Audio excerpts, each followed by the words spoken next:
we'll let you in again, okay? So just wait for us for a few minutes in the waiting room. I'm gonna put you guys there.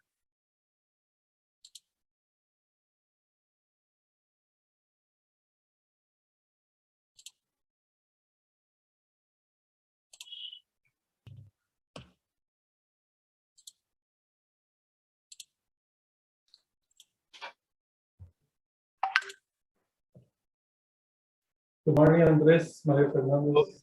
Hi, Professor. How are you? Great, thanks. And you?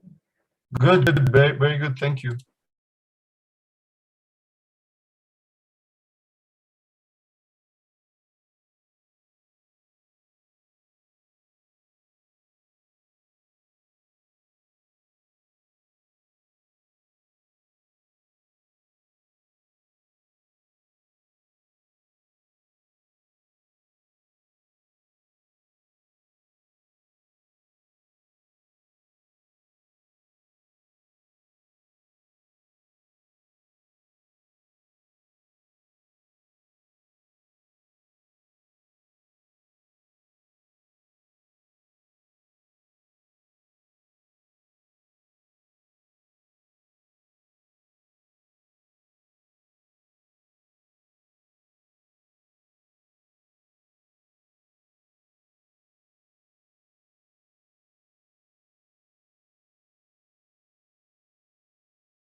Andres, excuse me.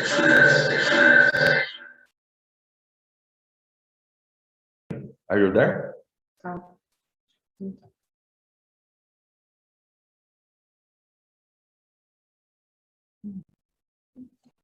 Here, but just rearranging the links.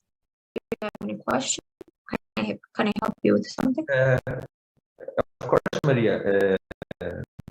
Are you going to send the link here in Through Zoom?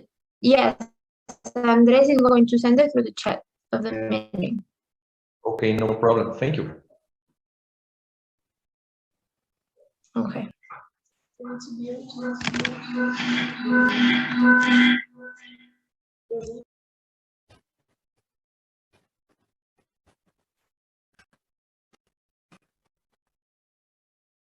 Maria Fernanda? Sorry, I think we missed the information. Could you please repeat?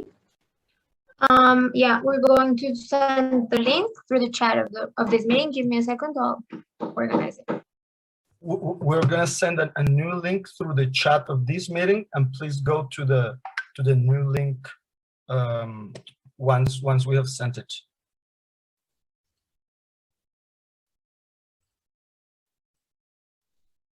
Victor Policelli.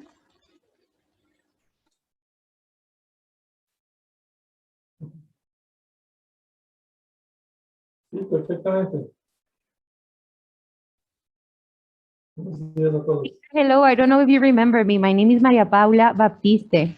We met in Sao Pablo, actually.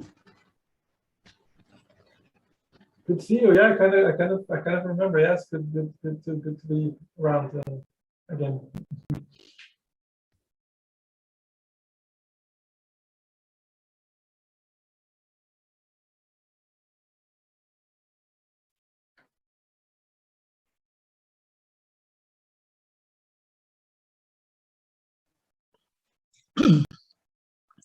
Where is Maria Paula? I don't see her.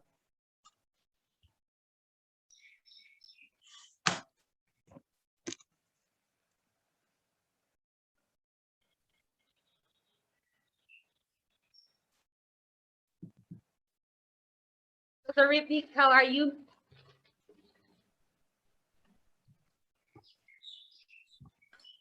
Good to see you, Maria Paula. How are you? It was behind the camera. Wonderful Yeah, to see behind you the again. Oh, Maria Paula. Sorry. How are you, Professor?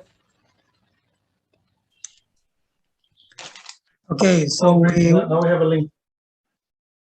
we have a link, we have an access code. Yeah, but it seems that we can continue here because we haven't been taken out, if it's okay with the judges, or should,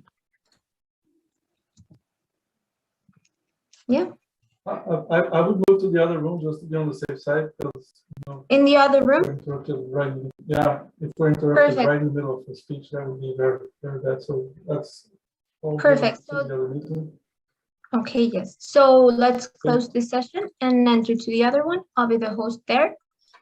And let's hope nothing ends the meeting. See you there.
Recording in progress. Okay, I think for a couple of minutes, we have to have a private meeting with Professor Victor. Can we create that meeting here in Zoom? Yes, I can put the students in waiting room, so give me a second. Do you want the private meeting right now? Yes. Okay, give me a second.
Recording in progress. Good morning, everyone, representatives of the applicant and the defendant. We're gathered here today to hear the arguments of both parties, and we will start with the presentation of the applicant, the University of Externado. So you have total time of 45 minutes, and no rules, and maximum speech time per.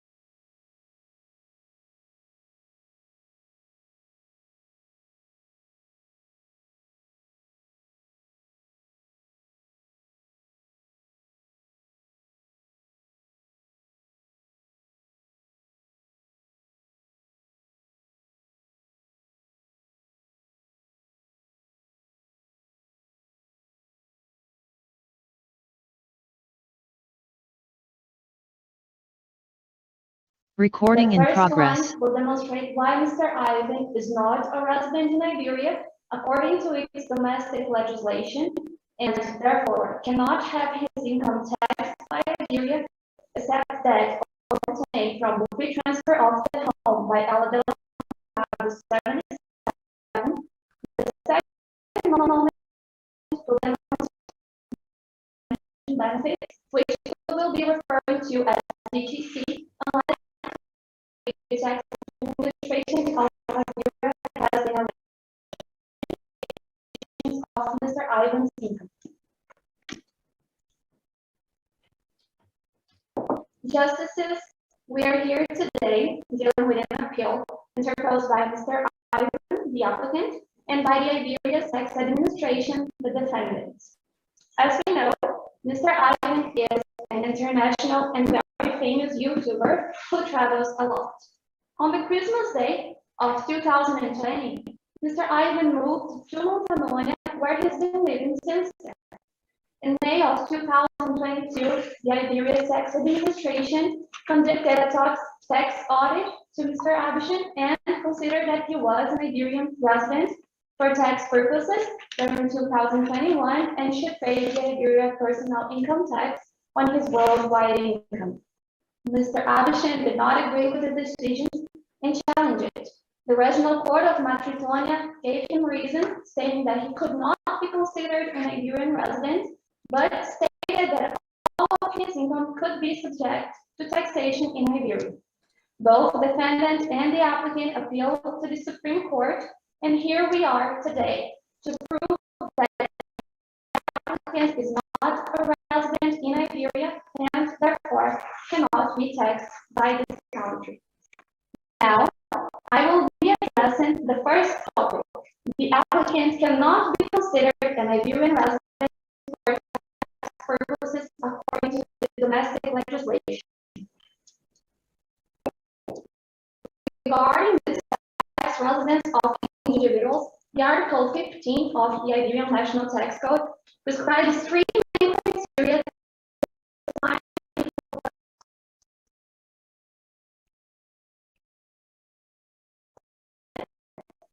The first one that is established by the Article 15A is the 183 days criteria. This article prescribes that will be considered a tax resident in Iberia the taxpayer who stays more than 183 days during the calendar year in Iberian territory. To determine this period, sporadic absences will be counted unless the taxpayer proves his tax residence in another country. Your Honor, Mr. Ivan, as I said before, does not fit this criteria and cannot be considered a tax resident in Iberia under the understanding of this paragraph. At this point, we must say the counting of the days that was made assertively, not inventing or assuming days wrongly, totals the number of 136 days, a number that is clearly lower than the necessary to fit Mr. Ivan into this criteria. Still, according to this paragraph, it is prescribed that sporadic absences will be counted unless the taxpayer proves his tax residence in another country. Sporadic absences, unlikely the tax administration have been alleged, cannot be counted. They cannot be counted because Mr. Abshin has a valid certificate of residence in Montenegro and proved his residence therein. Still, when it comes to the significant presence, where the Iberian Supreme Court ruled that all sporadic absences shall be counted when the individual has a significant presence in Iberia, this provision shall not be applied. Iberia did not define what is, in fact, a significant presence in first place. It is an objective or subjective criterion. Second, as already said before, Mr. Ivan has a certificate of residence in Montenegro, which implies that he is a Montenegrin resident, and it is well known that this court usually gives great importance to the residence certificates. Now, passing to the main core of the taxpayer. Yeah. Counselor, if I may pose a question, the certificate of residence of Montenegro was not given after any counting of days, right? So there's no evidence that Mr. Ivan spent more than 183 days in Montenegro. The certificate is not based on that, those facts, right? Your Honor, thank you for the question. Since we are talking about the domestic legislation of Iberia, what we must take in account is that he has a certificate of residence, which is valid, and we don't have any proof that he did not spend the necessary amount of days in Montenegro. And if this court still decides that this is not the case, that we have a case of double residency here, then we shall tend to the tiebreaker rules, which my co-counsel, Felipe Cage, will be addressing in the proper moment for following the logic of our arguments. Still, according to the Iberian National Tax Code, in its Article 15b, we have the main core of the taxpayer's activities or economic interests that must be located in Iberia, which is not the present case. And therefore, the applicant does not fulfill this criterion, as it is clearly defined by the literality of the article. This prescription only reaches those who have the main core of their activities or economic interests in Iberia. Therefore, the enforcement of the related article depends on a comparative method that can be delimited in the view of the Spanish tax law, as well as the doctrinal conclusions about it. Rosa Galapero Flores, a renewed Spanish lecturer, divided this method in two parts. The first one is las principales fuentes de renta, that is, the main sources of income. The second is que el patrimonio se radica en España, that is, that the assets are based in Spain. So, the criterion one, the main source of income. What is the main source of income obtained by Mr. Ivan? It is the online advertising on YouTube through Google AdSense. The payment of this income was received of 1,466 euros through Google AdSense and came from over 48 different countries, which shows us that the main sources of Mr. Ivan's income are not connected to Iberia, but to the whole world. Notwithstanding, since Mr. Ivan is an international personality, it is clear that the main part of his income interests are not located in Iberia at all, and neither this is his principal source of income, since the majority of the applicant's revenue comes from YouTube from all around the world. Only 26% of his income is originated from Iberia. Very unlikely the defendant has been alleged.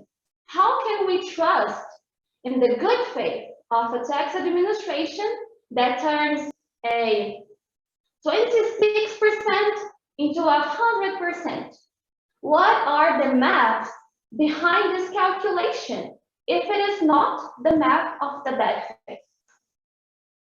Now, if I may, moving to the substantial ties criterion, the Article 15 in its last paragraph prescribes that individuals of Iberian nationality who prove the residence abroad will maintain their status as Iberian residents for tax purposes unless they prove they have severed all substantial ties with Iberia. Your honors, what is, in fact, a substantial tie to Iberia? There is no clear definition of such under Iberia's domestic legislation. The case law has been erratic so far, sometimes referring to all substantial ties as links of family nature, as purely prolonged stays in Iberia. And there is also use of substantial ties as existence of relevant investments, business or real estate assets in Iberia. We can see here how problematic this provision can be, since there is no definition of what is a substantial tie to this country. The tax administration is unable to use this provision as it fits, including arbitrarily. This lack of stricto sensu in this provision, substantial ties, causes a violation of the principle of legal certainty. What is precise in one moment using links of nature, of family nature, as definition for substantial ties, and then if there are no links of family nature, using purely prolonged stays in Iberia, and there, if you can find this prolonged stay, then you use the existence of relevant investments, business or real estate assets. There is nothing of precise in it. We have then a scenario where people will continue to be considered Iberian residents independently of their will and effort to move abroad. Nevertheless, if this court understands that there is also an applicable of substantial ties criteria, there is countless evidence that Mr. Ivan has got all of his substantial ties with the country, at least in what it means in country that have a definition of this concept. I can quote here the example from United Kingdom case of James Cooper versus Revenue and Customs Commissioners. The Supreme Court of United Kingdom understands that it is not required that the individual severed family, social, and business ties of the country, but that at least has been a substantial loosening of those ties. We must analyze the objective aspects of the present situation. Your honors, Mr. Ivan receives most of his income from all around the world, not from Iberia. Mr. Ivan, most part of friends are living in Montenonia. I mean, he has no substantial ties with this country. The second point is that Mr. Ivan is entitled to the double tax condition benefits, and the domestic anti-abuse legislation does not apply. It does not apply because firstly, it is well known that taxpayers have the right to do legitimate tax saving. Mr. Ivan has been very transparent about his intentions of moving out of Iberia. All the time, he had nothing to hide, and the proof of this is that he even talked about his motives. If it was really some kind of fiscal evasion, Mr. Ivan would have tried to hide information, to lie about it, but instead he accomplished everything that he said that he was going to do. Why would he do this if he did not want to actually move to Montenonia? Achieving some kind of tax benefit was not the main purpose because, as I said, he had a lot of reasons.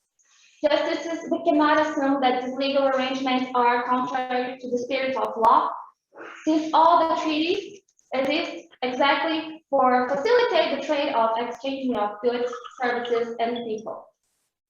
Now, if I may, I would like to finish my presentation. Can I ask you for more 2 minutes? You can have 2 more minutes. Okay, thank you, Your Honor. The Article 29 of the DTC determines that when arrangement had one of its main purposes to obtain a given tax benefit, then such benefit shall not be granted. Under this perspective, the tax administration understands that the applicant moved to Montenonia had substantial tax motivations and subsequently had alleged tax benefits shall not drive. Your Honor, Mr. Ivan moved his whole life to Montanonia. In this case, when we pay the divided attention to the circumstances of his moving, it is clear that the tax residence in Montanonia is perfectly normal, safe, and especially legal. Finally, in addition to all the misinformation about, the applicant became tired of his exhausting routine of Iberia. The applicant is a very famous public figure. Besides that, he profited from his fame, which increases his demand to be under the public eye. This contextualization is essential in order to understand why the applicant would want to live a more peaceful and calmer life abroad, and ignoring those factors might lead to a misinterpretation of his motivations. May I have the word? Sure. Justice Ribnik, you want to pose a question, or should we leave it for?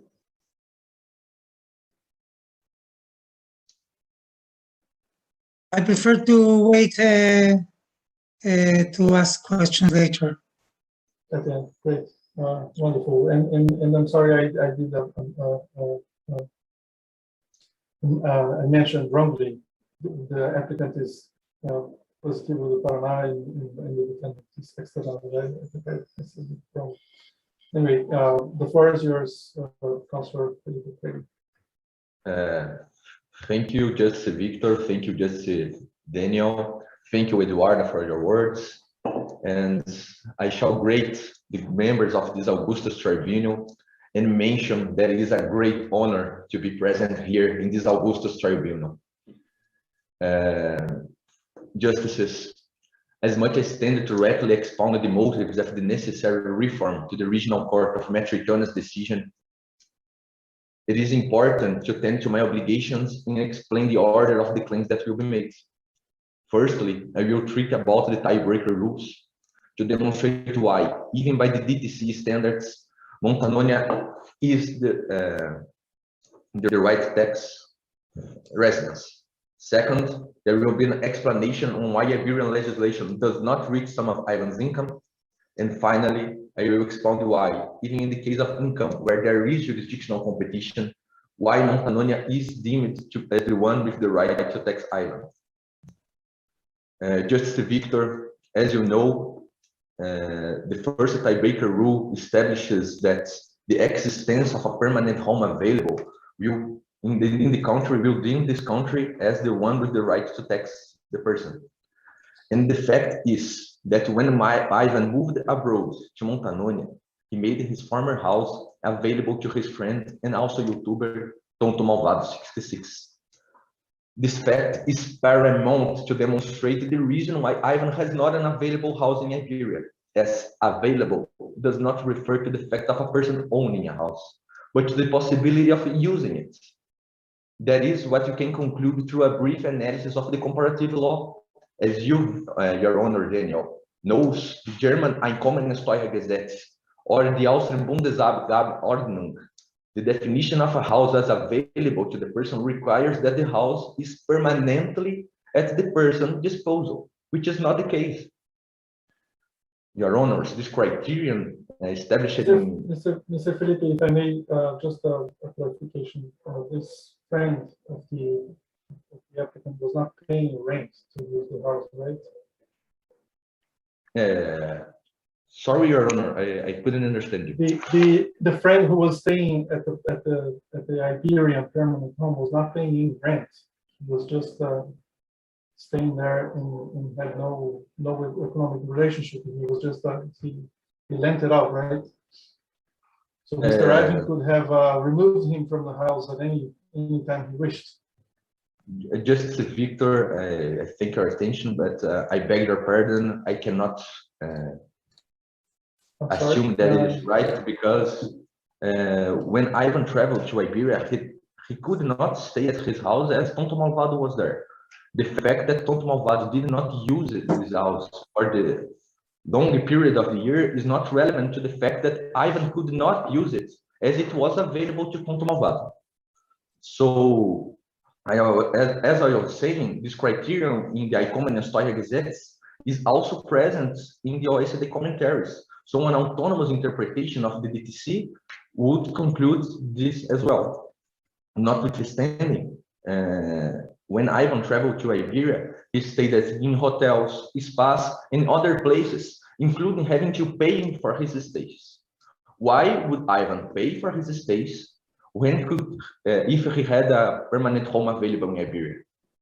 In counterpoint, the house in Montanonia was available to Ivan's use in all days of the year, being undeniable which fall within the scope of the permanent home available.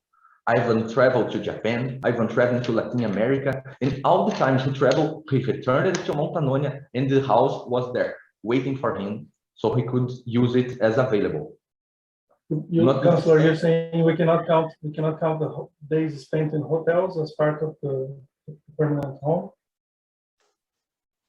That they were not in permanent home available, as there is the necessary reference to a not occasionally stay for the purposes of travels or work that is present in Article 4, paragraph 2 of the OECD commentaries, Your Honor, Victor. Now, prior to the classification as the criterion for the permanent home available, states that is undeniable that Ivan has not a permanent home available in Iberia, but in Montanonia, his residence therein and only in Montanonia.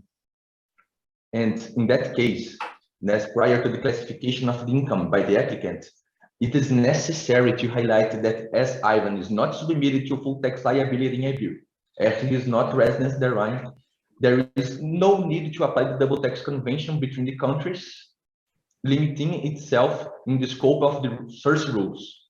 And as none of the source rules from Iberian National Tax Code, neither those in regard to social taxation can tax the income received from Google AdSense and merchandising income, Iberia does not have jurisdiction to tax it. Iberian National Tax Code prescribes that activities carried out in Iberian territory, that means, according to the same Supreme Court, performing an activity within the national territory, and in cases of provision of services, shall be taxed in Iberia. As none of those income were made in Iberia or refer to provision of services to Iberia, they cannot be taxed.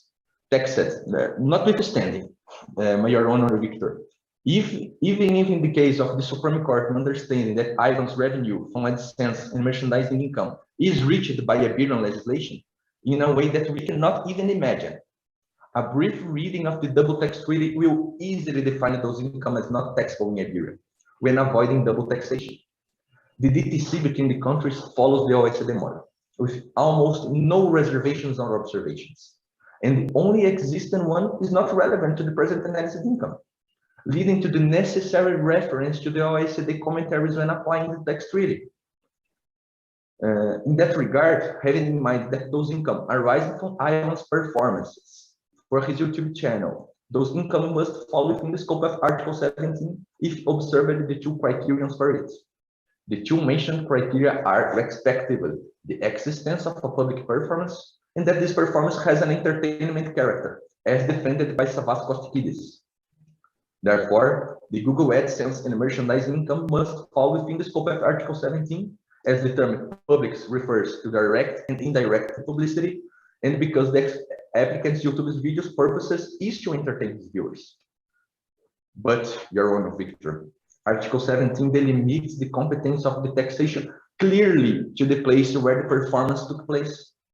And as the performances were not made in Iberia, as intended the defendant in the rereading of the facts, although he did not prove it, Iberia cannot tax it.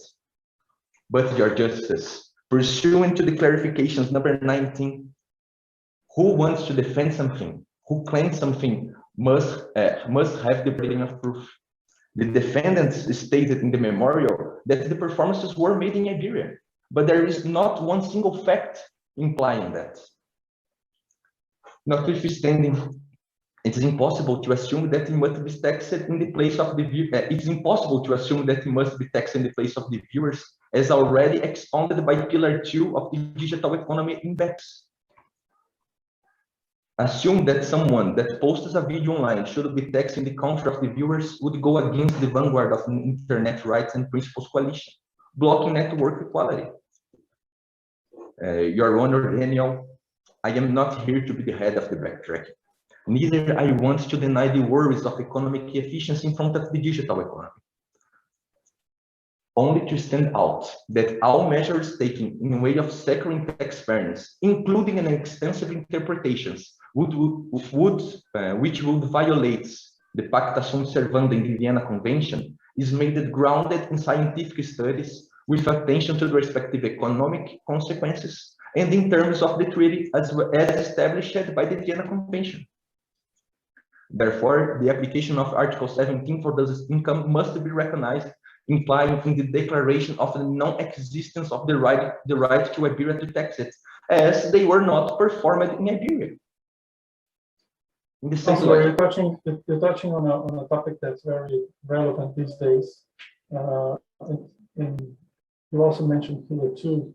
So I wonder what is the solution you think is viable for this kind of activities? You say they cannot be taxed in Iberia or nor be taxed in the countries where the market can be verified. What's the solution if Article 17 is not fit for reaching this type of income, and Pillar 2 is going in a wrong direction in your view? What is the solution? Just Victor, even though I don't have the expertise to bring a good solution for all the world problems, I may give something that I was thinking about those years when treating about Ivan's, our clients. Just Victor, there is a solution since the 7th century. There is the close connection to the residence. Ivan is residence. There will be no tax evasion. He will be taxed according to his residence. Those individuals can move to a small country where they get a certificate of residence and skip taxation. Maybe if Ivan have moved to a tax haven, that would be the case of tax evasions. But Ivan will travel to Montanonia and moves there in a country that is recognized by the same country in Iberia as not a tax haven. Ivan is not making some tax evasion. He will be taxed according to the residence connection principle. Now, in the same logic as I was treating about the Article 17, I must state that Article 17 will not be sufficient to tax those income received from the interviews, as those interviews don't have an entertainment character. The two different occasions when Ivan was interviewed, there was for the straight TV and for the Friends on TV. The purposes of the interview was to explain to the public how a person can move his tax residence abroad and how a YouTuber can live in Montanonia. There was a true inquisition, Your Honor. Then Ivo answered more than 30 questions about this topic. He did not know what would be asked of him, but he was there and informed the public of everything. Now, in regard to the second interview, data venia with all of Kostikides' lessons, I would include a third criterion to define the application of Article 17, according to studies of the cases such as Chick versus Her Majesty the Queen in Canada, that the person performing must be the motive that draws the attention. As Ivan was not the only YouTuber for the second interview, he was with also another successful YouTubers. Ivan did not perform an activity with an entertainment character and did not perform it and was not the motive that drew the attention. Therefore, the application of Article 17 for those income is impossible. Therefore, those income must be taxed to Article 7 in the country of the residence. In regard to the income received by the applicant from the no-intent, there is the need to once more respect the established by the OECD commentaries, which stipulates that the royalties arising from a country that is one of the signatories shall not be taxed as royalties. And as those income came from a sponsorship agreement to the exploration of image as pursuant to the clarifications, they fall in the national tax codes as royalties, although as they arise from Japan, they cannot be taxed for Article 12. The OECD commentaries are clear, and I may quote to assist in understanding. It does not, therefore, apply to royalties arising in a third country, as those income arising from Japan to Ivan, who is a resident of Montanonia. It must be taxed through Article 7 and not through Article 12. And as Ivan, as individual, cannot have in a permanent establishment, all the income must be taxed to Montanonia. Your honors, Victor, Daniel, and other honors that I cannot read the names, I must now reinforce all the claims that was made by me and by my co-counsel Eduarda, with the help of Barbara, our counselor, and express my great appreciation to our honors for all questions made. That proves to me that you paid attention to what I was saying. So that is once more a great honor. Thank you. Welcome, Felipe. I think we may proceed to the defendant's speech. So feel free, the floor is yours.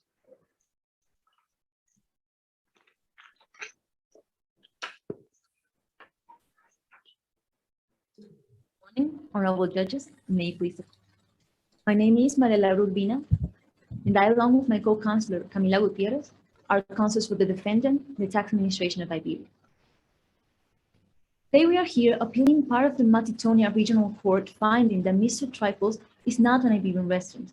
Because, Your Honors, this case is not about whether a person can transfer their tax residence or not. This case is about a person, Mr. Triples, who moved to another country, Montanonia, for tax motivations and while still keeping a strong attachment with his previous residence, Iberia. Therefore, regardless of his transfer of residence to Montanonia, he remains as an Iberian resident. Taxpayer, first of all, Your Honors, we must say that the taxpayer may have put forward some persuasive arguments as to why he's not a resident under the regular application of the law. However, we believe that he is, and in any way, we believe that he is also, that he cannot put forward any reasonable explanation for the transfer of residence other than obtaining a tax benefit. For this reason, we must apply the Iberian GAR and the principal purpose test. Both of these provisions refer to the fact that if a taxpayer enters an arrangement with one of the main purposes being to obtain a tax benefit, and granting that benefit is contrary to the object and purpose of the provisions avoided, then the benefit shall not be granted. Given this, that both of these rules are virtually identical and we are going to serve on the same facts, we're going to analyze them both at the same time. But first of all, we need to clarify that we will be applying the Iberian GAR to the domestic situation in which Mr. Triples avoided the application of Article 15, and we will be applying the principal purpose test to the treaty situation in which Mr. Triples captured the application of Article 4 of the INTTC in order to secure a tax benefit obtained by the transfer of residence. Out of these provisions, we have 4 elements that we will be proving. First, the arrangement. Second, the benefit. Third, the purpose. And fourth, the contradiction between granting the benefit and the object and purpose of the provisions avoided. Regarding the first one, the arrangement, according to the UN Practical Portfolio for the developing countries and the OECD commentaries, an arrangement has to be interpreted in a broad way. After all, these are general anti-avoidance rules, and they aim to tackle down any form that this abuse or avoidance may take. Therefore, they do not differentiate between all the arrangements that the taxpayer could be part of. Thus, the transfer of residence and the steps taken to ensure that residents are an arrangement under the scope of these provisions. This is how it's been considered by the OECD commentaries on Article 29, the OECD commentaries on Article 1, 2, and also in the Tel Aviv District Court in the Yanko Weiss case, where it was determined that there was an abusive transfer of residence that had to be disregarded, and therefore the taxpayer in that case was deemed to be a resident of Israel, even though he transferred his residence to Belgium. In this case, Mr. Triples arrangement, as I've been saying, was a transfer of residence. He moved to the other country, yes. He also did other things to secure that position of residence that he was obtaining. He disposed of his permanent home available, got a tax certificate from Montenonia. He opened new bank accounts in Montenonia and made sure to receive all of his income there, and he never closed the Iberian bank accounts. And also the taxpayer publicly explained as much as he could that he was not leaving for fiscal motivations. He even claimed that his mother was going to leave too, but in the end, his mother didn't. The second element of these provisions refers to the benefit. The benefit is normally defined as a reduction, avoidance, or postponement of a liability to pay taxes, or also when an amount that is subject to tax stops being subject to tax. In this case, the transfer of residence of Mr. Trifle is granting him a benefit that consists in the limited tax liability to which he would be subject to now in Iberia. He used to be subject to a full tax liability in Iberia to a 50% tax rate.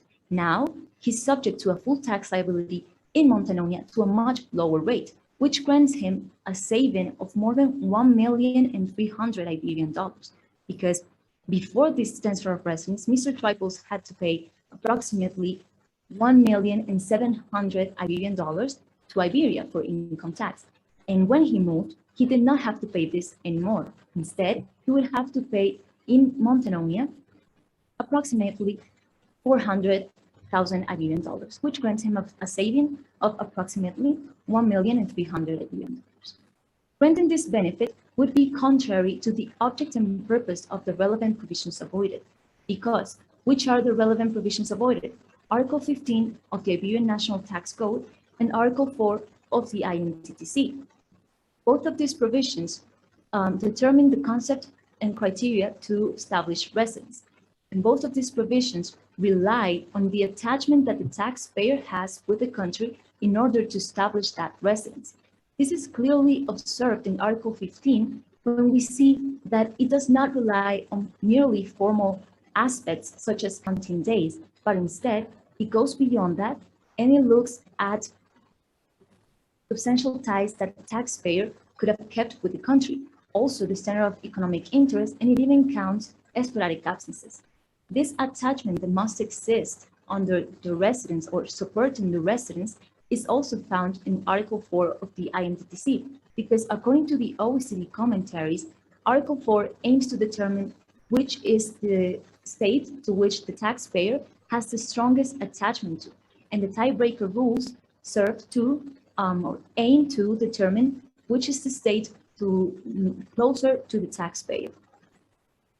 Mr. Triple's strongest attachment is with Iberia, even though he moved, and it's not with Montenonia, because, first of all, this is clearly demonstrated by the fact that Mr. Triples kept coming back to Iberia all the time. He left, but he visited this country more than any other country. He stayed in this country for a lot of time. And this is all because all the ties that he had in this country were calling him. He had his mother, he had friends, he had economic activities, which he only did in Iberia.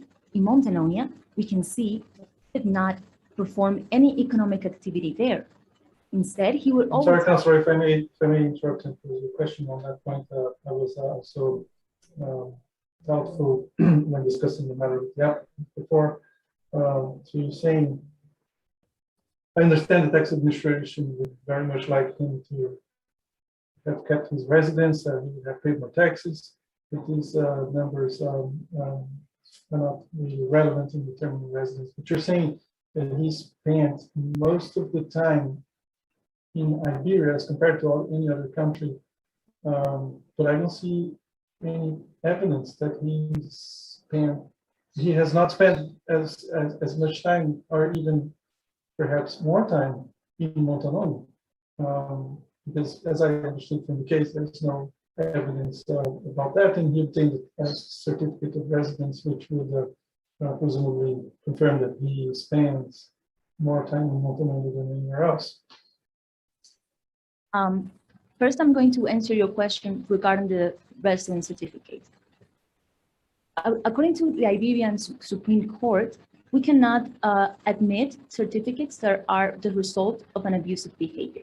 Also, we need to take into account case law, international case law, such as the case of Malta in the Italian Supreme Court, where it was said that even though that enterprise had a certificate from Luxembourg, they did not prove their residence with that because they obtained that certificate with the main purpose to obtain a benefit under the treaty between Luxembourg and Italy. Now, regarding your first question, Your Honor, Mr. Triples spent 145 days in Iberia. Counted this way.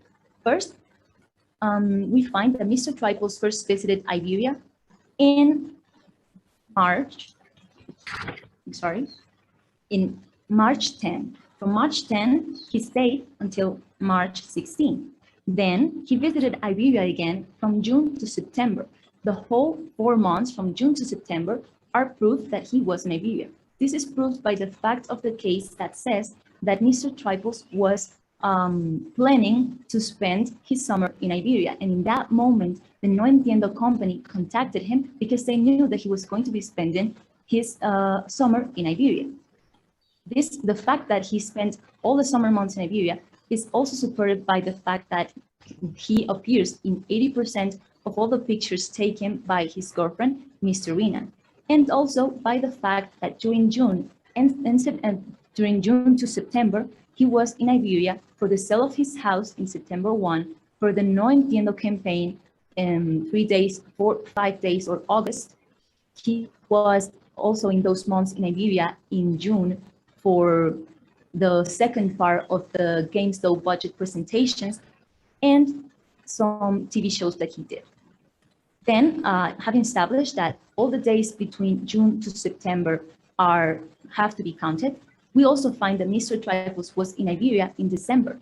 It's stated in the case that Mr. Triples' girlfriend and him arrived to Iberia and found out that Mr. Triples' mother was in the apartment of Miss Serena on December 10. That means that they had to be there on December 10.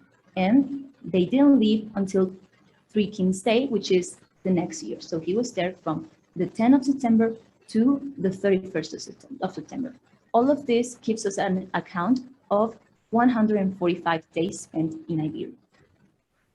Coming back to my argument of the application of the principal purpose test and APR, I was saying that Mr. Triples' attachment with Iberia is stronger than the one that he has with Montanonia, because of the time he spent there, because of the ties that he has in Iberia, which are his friends, his mother, his economic activities, and also, it's very important to note that at least 53% of Mr. Triples' income comes from this country. This will be further explained by my co-counselor, but it's also a substantial tie that he kept with Iberia. In Montanonia, what did he have? He did not even buy a house for most of the year. He was staying in a precarious situation in a house of a friend. He was traveling constantly outside of Montanonia. He says that he has friends in this country, but there is no evidence of this. In conclusion, Mr. Triples' attachment is stronger to Iberia.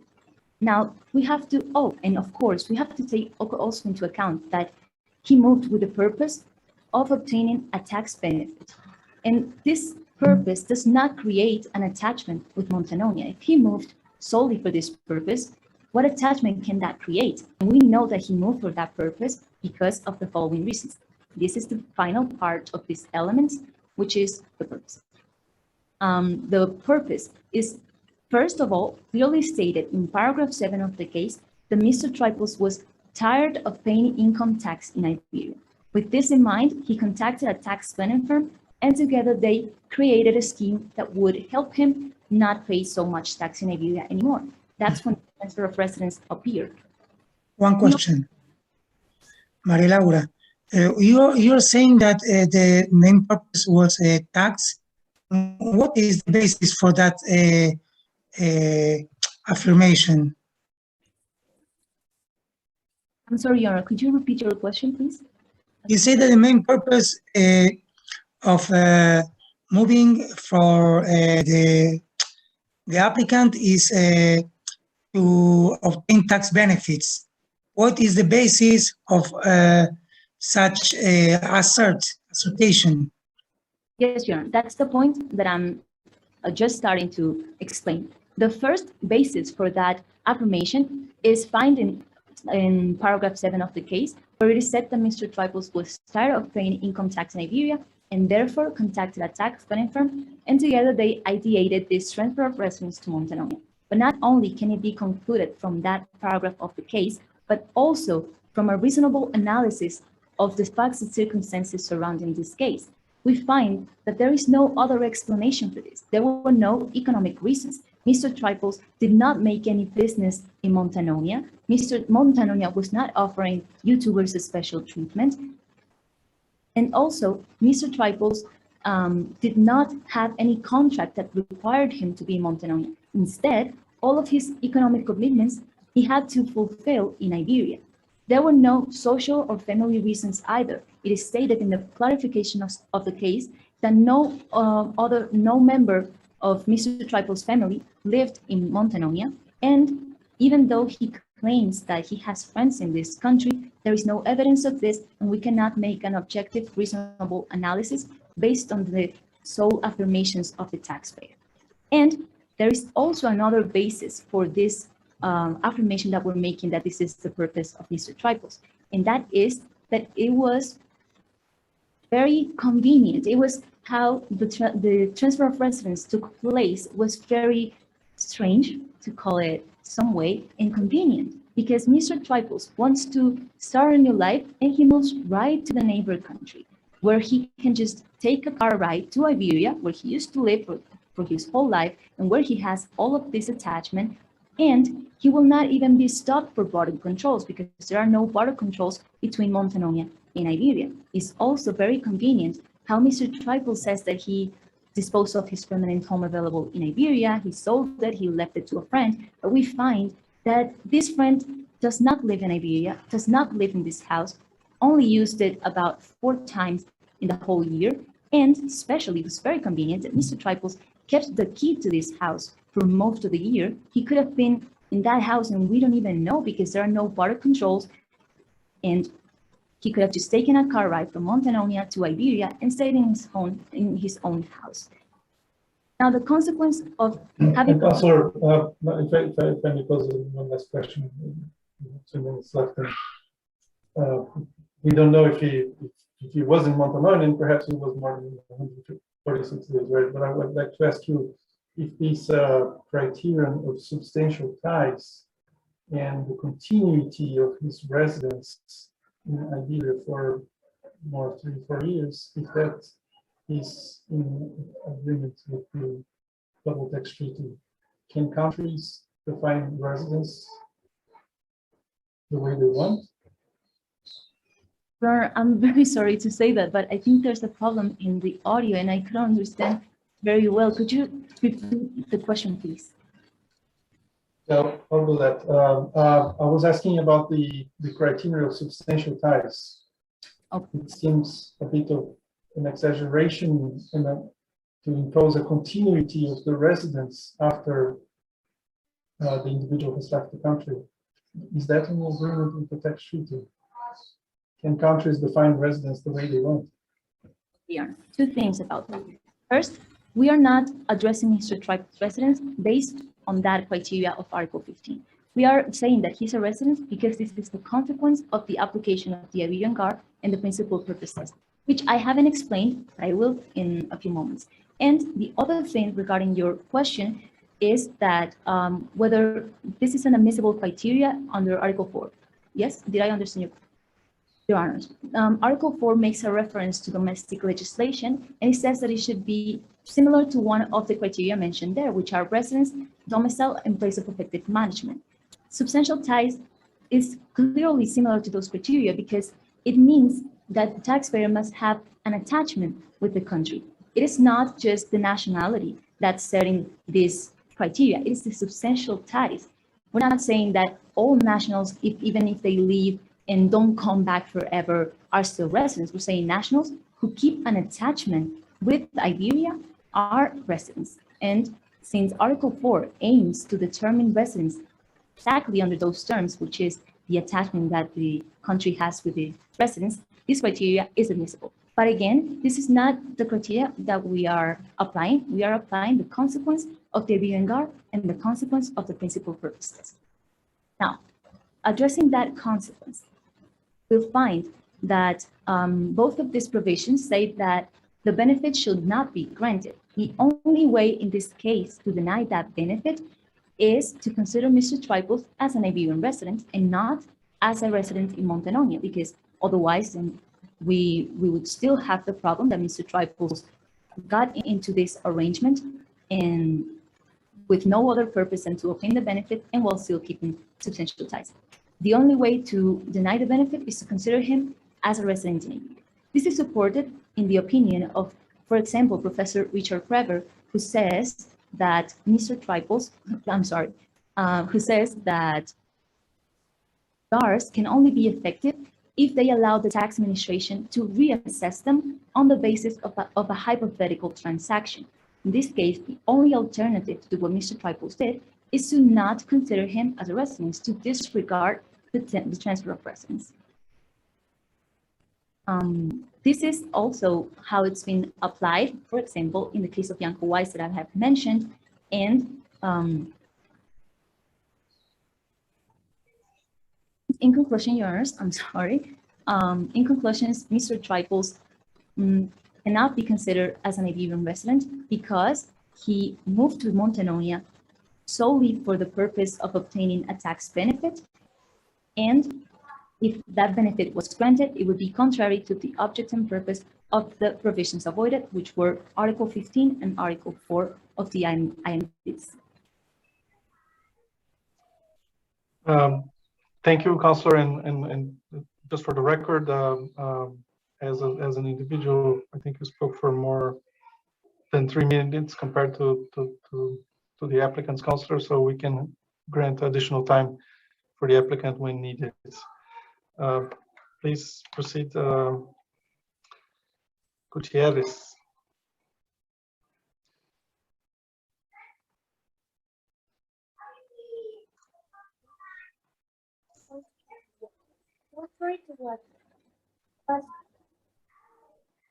We're going to show you what Mr. Triples' profits are subject to tax. Thanks.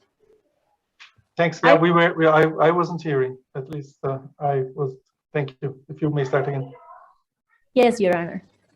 Good morning, honorable members of the court. My name is Maria Camila Gutierrez, and in the next following minutes, we are going to show you why Mr. Triples' profits are subject to tax in Iberia according to its domestic legislation and the DTC enforced by Iberia and Montenonia.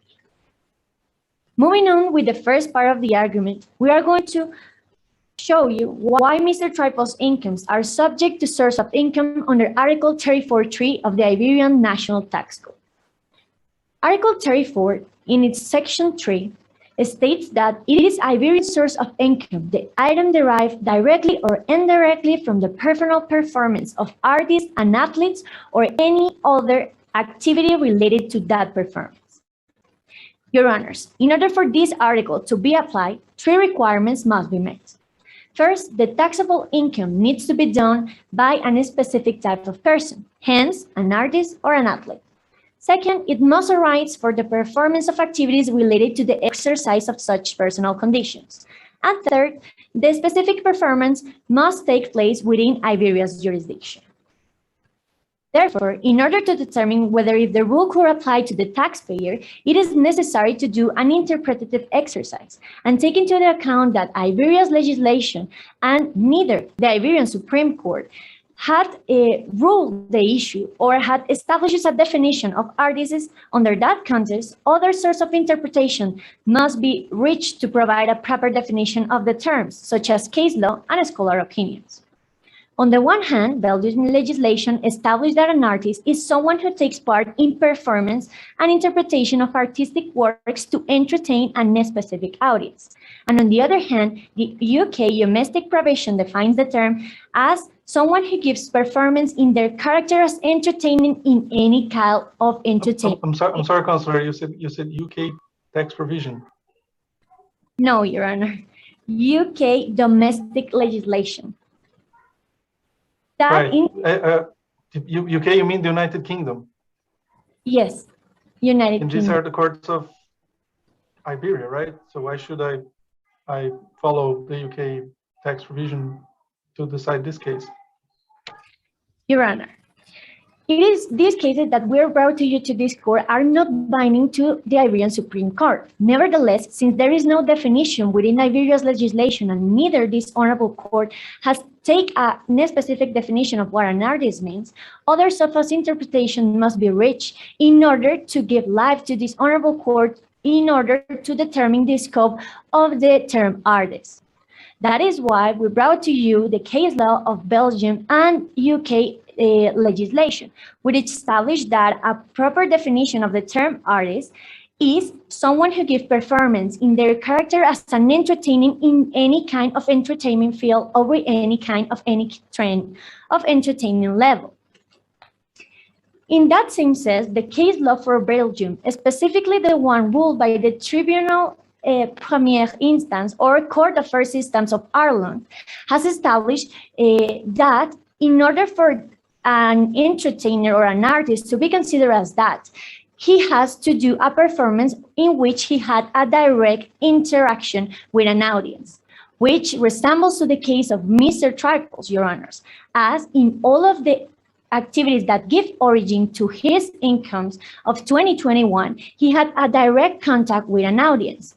Hence, in both interviews that he performed from Friends TV and Straight TV, in the No Entiendos campaign, where he appeared in a presentation of this specific campaign, and in the videos that he uploaded to the platform YouTube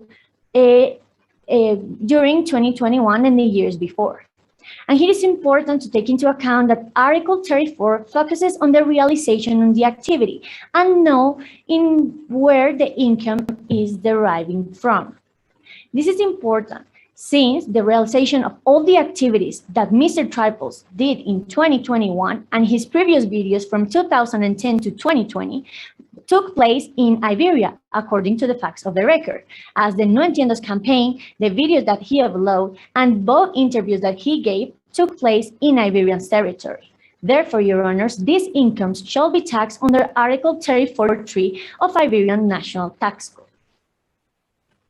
Now, if Your Honors consider that Article 34 is not applicable to the present dispute, we must move to the DTC between Iberia and Montanonia, considering Mr. Triples' resident status in Iberia's jurisdiction. And under this DTC between Iberia and Montanonia, we ask to this honorable court to tax Mr. Triples' incomes derived by him in 2021 under Article 7 of the DTC. Article 7 states that an enterprise of a contract, the incomes derived by an enterprise of a contracting state shall be taxable only in that contracting state unless the enterprise carry on a business through a permanent establishment situated in the other contracting state. Following Article 3, C and D of the DTC, the term enterprise means the carry on of any business, and the term business means the carry on of any professional activities or personal performance of any kind, which, Your Honors, resembles to the case of Mr. Triples, as according to the facts of the record, all Mr. Triples' activities during by 2021 had a lucrative purpose, therefore fitting within the scope of Article 7.1 of the DTC, and being taxable under the DTC of Iberia and Montanonia under this article, corresponding those incomes to Iberia's jurisdiction. As we submitted, Your Honors, honorable members of the court, Counselor, can you enlighten me, unless you're going to discuss that further ahead, but can you enlighten me how you define the place of business of Mr. Ivan in Iberia, if all he does is based mainly on the YouTube website, which is clearly not an Iberian item, or just clarify for me if you're just claiming taxation for the non-Nintendo or the activities that he clearly performed. Are you sustaining that all of his income should be taxed in Iberia as an enterprise? And if that's the case, I would like to understand how you define the place of business in Iberia for a YouTube page. Yes, Your Honor. Following the line of Article 3C and D, the expression enterprise applies to the carry-on of any business, and the definition of business includes the performance of professional services and other activities of independent character. So in the present dispute, Your Honor, the activities that Mr. Triples performed fit within these professional activities or activities of an independent character, since even though he don't have a permanent place where he developed all his activities, he's doing this as part of his profession of being a YouTuber, which according to the fact of the record is the profession of Mr. Triples.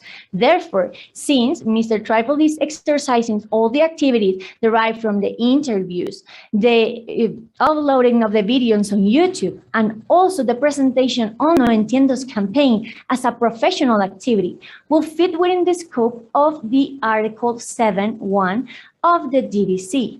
Therefore, being taxable as an Iberian source of income, since Article 7 gives full tax liability to the resident state, which my co-counselor Maria Laura already proved to you that is Iberia's jurisdiction. Now, Your Honors, as we submitted to you today, Mr. Triples is a resident of Iberia since he kept substantial ties with that country, and his incomes will be taxable under that country under Article 7.1 of the DTC. If Your Honors doesn't have any further questions, it's been an honor to argue before this court. Thank you. I understand the definition of business as covering professions. That reminds me of Article 14, which the OECD model and the treaty we're applying no longer has. But even for Article 14 or Article 7, it doesn't matter. You still have to find the fixed base or the fixed place of business, as you call it, or accounting of days. Article 14 was also, in the UN model based on a substantial presence in the country. So I still struggle to understand how you define the fixed place of business. Where is his place of business and why is it located in Iberia? Is it because of the website, the audience, the equipment, himself? What is the relevant factor for attaching his business to this country? Your Honor, in this specific dispute, the fixed place of business for Mr. Triples will be himself and the equipment that he used to record and upload the videos. Since a YouTuber is a profession that could be exercised any part of the world. This is according to the different statements of different YouTubers all around the world. This is a really new profession within the international legal framework, but according to YouTubers, they could exercise this profession with only having a cell phone or a camera at his hand. Therefore, since, as my co-counselor Maria Laura already stated before you today, the place where Mr. Triples spent the most of his time were Iberia. And according to the facts of the record, Mr. Triples never stopped recording videos and uploading them to its channel in YouTube. And this is one special characteristics of YouTubers. They have to be uploading constant content to his or her digital platform in order to be an engagement with his audience. Therefore, the fixed place of business for Mr. Triples will be himself if he was in Iberia most of the time during the 2021, it can be concluded that all of his incomes fall under the scope of Article 7.1 of the DTC between Iberia and Montanoni.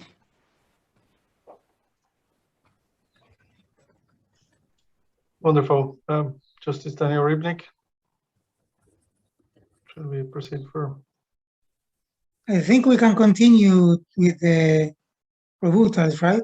Rebuttal, so rebuttal. Wonderful. Great. Without further ado, I'll pass the word to the applicant to present the rebuttals. Thank you, Your Honor. Yes, I would like to make some appointments in my rebut. But firstly, I need to express that with all respect to the defendants, and I beg your pardon. When I was hearing you, I was remembering Monsieur Lecoq, the French persona. In one case, when he had one of his cases, the accused said that he was innocent because he did not have an alibi. The analogy with the defendant's explanation to me is clearly, as the defendant says, that as Ivan, as a YouTuber, can make his performances anywhere, then he must have made it in Iberia. I'm actually afraid that when I finish here, I must prepare the check. So Iberia must tax this performance made before this Augustus tribunal.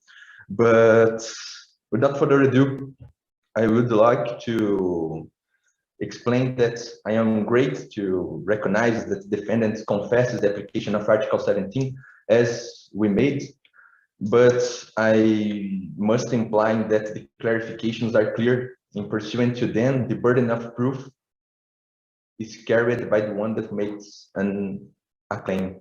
And the defendant failed to demonstrate why Ivan made his YouTube performances in Iberia. Ivan traveled to a lot of places, and Ivan, as a YouTuber, could have programmed his YouTube videos to be posted before the presentation, just as those videos here will be made before. We are not live; those YouTube videos will be posted later, and I can be actually in Iberia when they are posted. So this explanation seems to me that it is logical.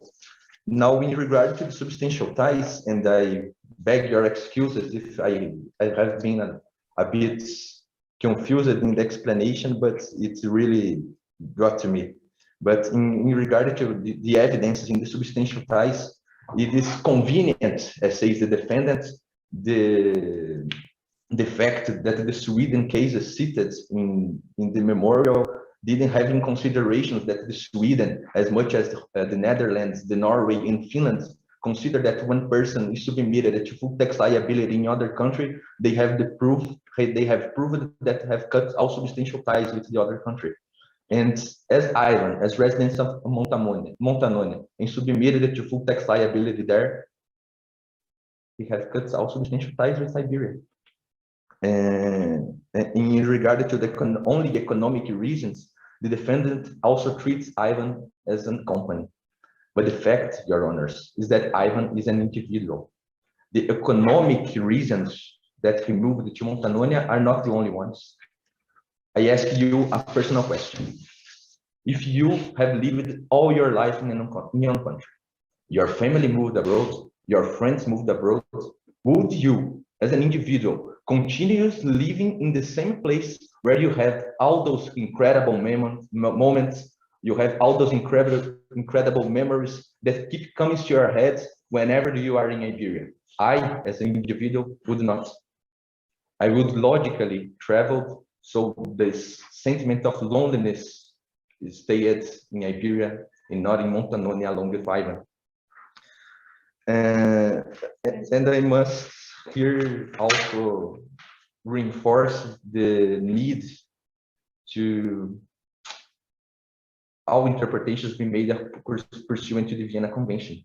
And the Vienna Convention, allied to the negotiation contexts as defended by Klaus Vogel a long time ago, have an important meaning in the interpretation. And then the pacta sunt servanda, as well as the good faith, are impressive, are very important in the interpretation. So when Montanonia and Iberia made the DTC, there was the expectation on Montanonia authorities that all terms there referred be respected. And it includes that the performance must be taxed in the place where they were made. And Ivan did not make his performance personally of YouTuber as YouTuber in Iberia. Therefore, they cannot be taxed there. If we conclude that Ivan can be taxed in Iberia without any proof that those performances were made there, we may as well throw the DTC in the trash, because it has no valid importance in this case. I think my appointments were that, and I beg you, Your Honor Victor, Your Honor Daniel, that the treaty is respected, so the tax auditor cannot disconsider it as it fits, as it wants to make, as it was made for substantial ties in the case. Thank you. Now, if I may have the word, the claims of the defendant are based on presumptions that have no proof, that the applicant's intention, that the main purpose of the applicant's arrangement were only about tax, some kind of tax benefit, some kind of taxation. Well, let me clear to you the motivations of Mr. Ivan. Montanonia is closer to his interests in Macrononia, and it is the point of intersection between his activities in three countries, Bikingonia, Iberia, and Macrononia. This way, his expenses are lower than before, and when I say that his expenses are lower than before, I'm trying to say that it allows him a better quality of life since he's closer to this point. Moving to Montanonia, Mr. Ivan is closer to the airport that he usually uses, Iberia's and Macrononia's. He always travels from one of them. Now he is closer to his friends that drifted apart a long time ago to Montanonia. And it is a funny fact that the defendant did not say any of this. And why did the defendant not say any of this? Because they are trying to omit facts. So it comes to speak with the story that the Iberia Tax Administration is trying to tell. A clear example of that is when they say that Mr. Ivan spent the whole summer in Iberia. Mr. Ivan spent 80% of the summer in Iberia. Why did the defendant not say this? As I said before, because it is convenient. Why did Mr. Ivan stay his 80% time in Iberia? To keep company to his girlfriend. And notwithstanding, it was also said that Mr. Ivan did not cut the substantial ties with Iberia because he received income from Iberia. Well, I must say that substantial ties doesn't have a definition, so we cannot do this analogy. And I mean, if I receive some kind, if I, as a person, Eduardo, receive some kind of income from Iberia, then I have a substantial tie to the country. This seems some kind of unfair. One question. Okay. Eduarda, you say that there were no tax reasons for the migration of the applicant. Do you think that by exposing these non-tax reasons, you are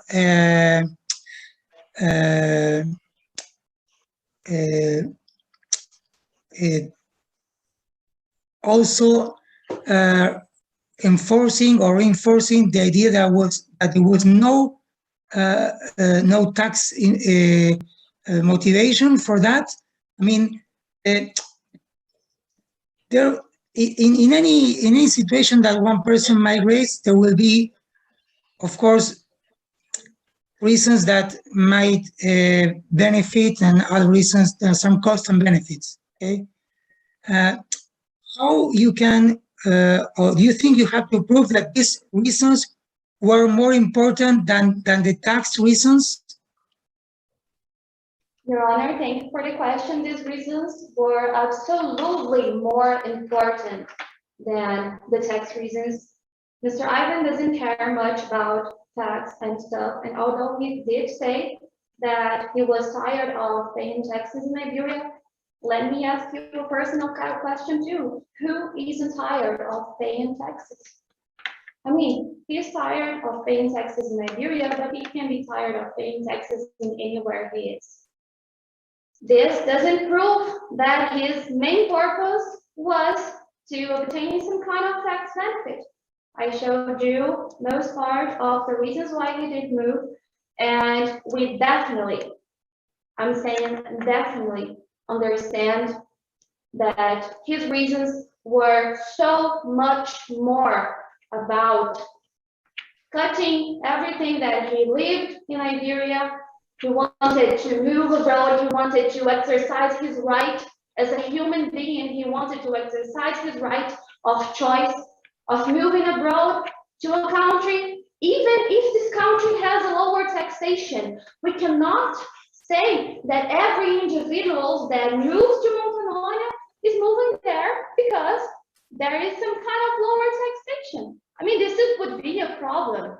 So yes, we do believe that his reasons were much more about than just tax saving. What you're saying is that he had tax reasons, but there were more reasons, and the other reasons were prevailing. Of course, he was thinking about taxes, but that was not the most important reason, right?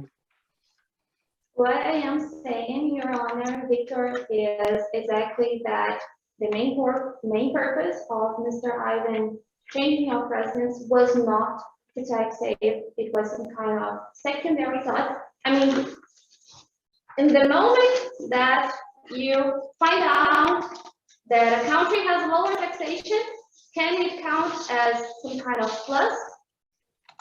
We cannot have a presumption that every individual that knows that the country has a lower taxation, this will be the main purpose. As I showed you, Your Honors, we have plenty of other reasons, and tax saving was not the main purpose of the arrangement. This way, I think we conclude our rebuttal. I'll take advantage of the time and insist on that point, because the defendant has clearly shown that this arrangement can be challenged based on the local GAR, and also based on the purpose test of the double tax treaties.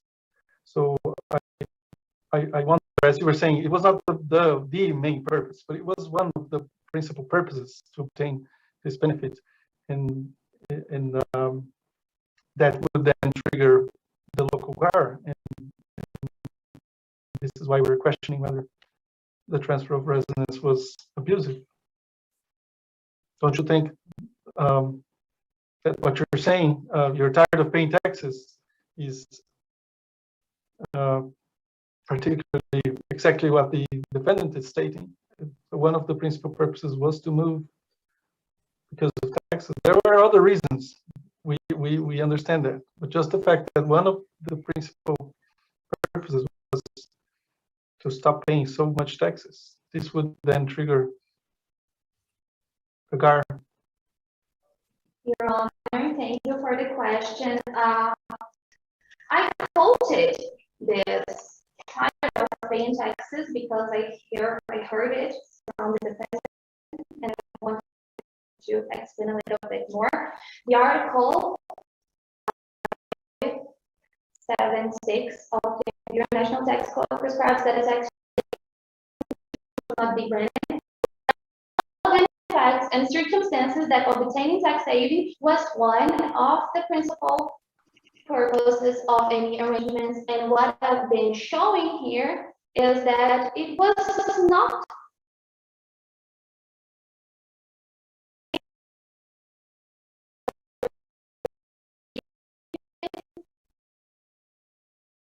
your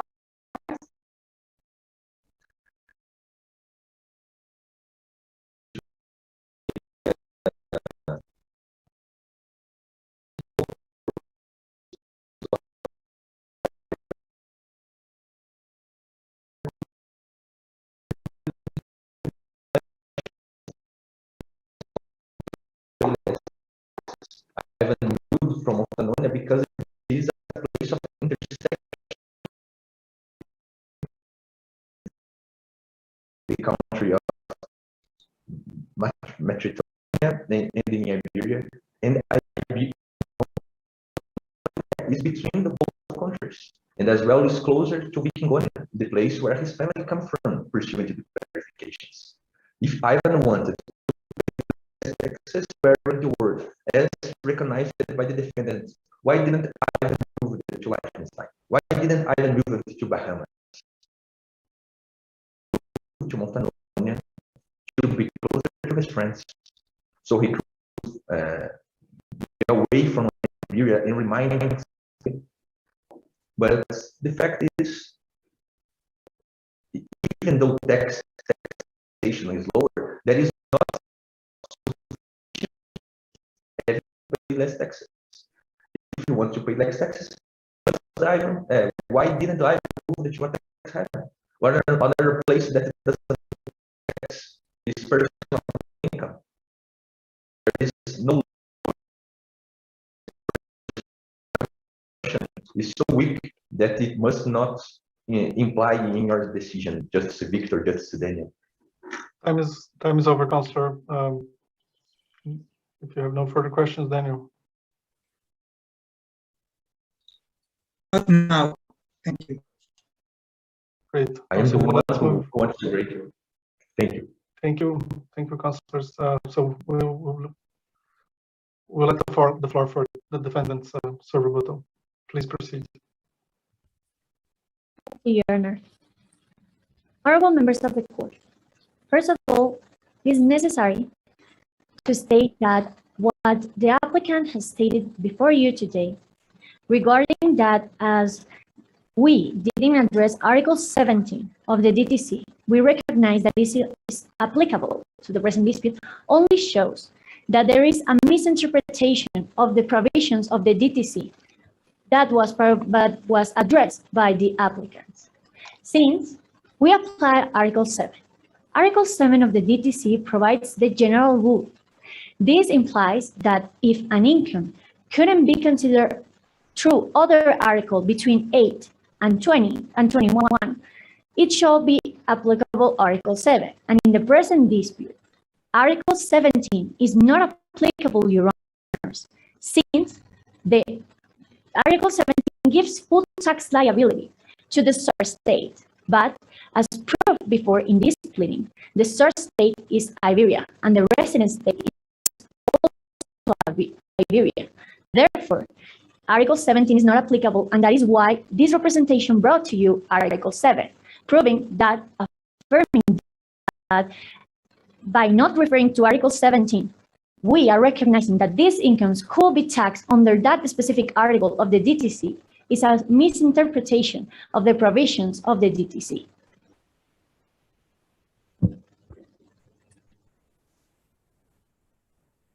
Your Honors and Councillors, I'm going to be addressing specifically the claims about the purpose that the applicant has been claiming. The applicant says that we have not done a reasonable, objective analysis of the facts and circumstances as Article 576 of the Iberian National Tax Code and the principal purpose test demand. That is not correct to say, because we actually proved 3 reasons why Mr. Triple's purpose was to obtain a tax benefit.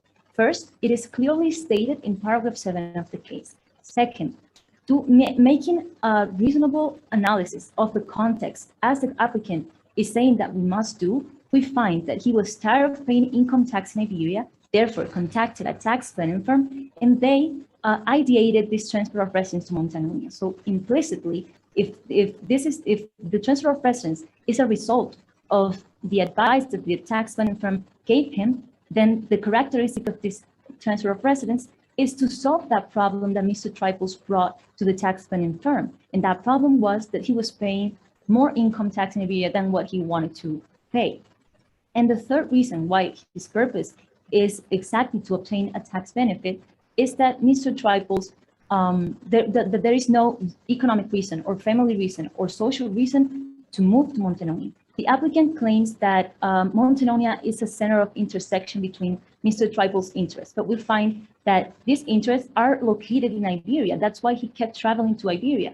They claim that Mr. Triple's moved to Montenonia to be closer to his family. What's closer to a family than the mother? And the mother is in Iberia. They also say that in Montenonia, he was closer to his friends, but he also had friends in Iberia. The applicant is also claiming that Montenonia was closer to other countries, but was it really that closer? Montenonia is only 400 kilometers closer to Vikingonia than what Iberia is. Is 400 kilometers really worth moving to another country and changing your life like they say? We don't believe so. Also, need to take into account that Mr. Triple's airport was also located in Iberia. Why would he move to Montenonia where he would have to travel to Iberia to get the airport? In conclusion, Your Honors, the purpose is clear. Mr. Triples wanted to obtain a tax benefit, and the applicant, that was the last point I almost forget. The applicant is saying that Mr. Triples did not have this purpose to obtain a tax benefit. However, it does not have to be the sole purpose, as Your Honor was saying. It just has to be one of the main. And in this case, it has been proved that it is at least one of the main purposes. And they have also claimed that Mr. Triple's purpose was not to obtain a tax benefit because he said so. And according to the OECD commentaries, we cannot make this analysis based on the affirmations of the taxpayer. If it's supposed to be objective and reasonable, we cannot part from what he says he did or what he says he didn't do. In conclusion, Your Honor, Mr. Triple's purpose was to obtain a tax benefit, and therefore he abused the Iberian legislation and the IMDTC.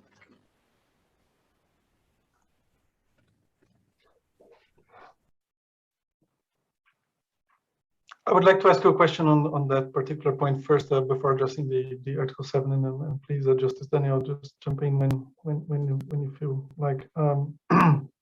Isn't there a contradiction between Article 29.9 of the DTC and Article 29.2a under the concept of a qualified person?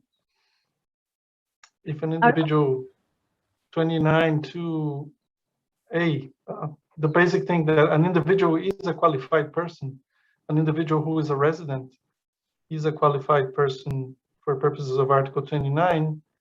So I struggle to understand how Article, or the PPT, let's call it, can be applied against the residence tests. Or let me put it otherwise, what is the objective and purpose of Article 4? If you're able, yeah. So sorry, go ahead, and then I'll... So if I understand correctly your question, you're asking me what is the purpose of Article 4 and why Article 29 would be applied to that, yes? Okay. The purpose of Article 4, according to the OECD commentaries, is to determine which country has the closest attachment to the taxpayer. For this, the tiebreaker rules also have that exact aim. In the case that there's an attachment with both of the countries, we'll find the attachment that's closer to the taxpayer.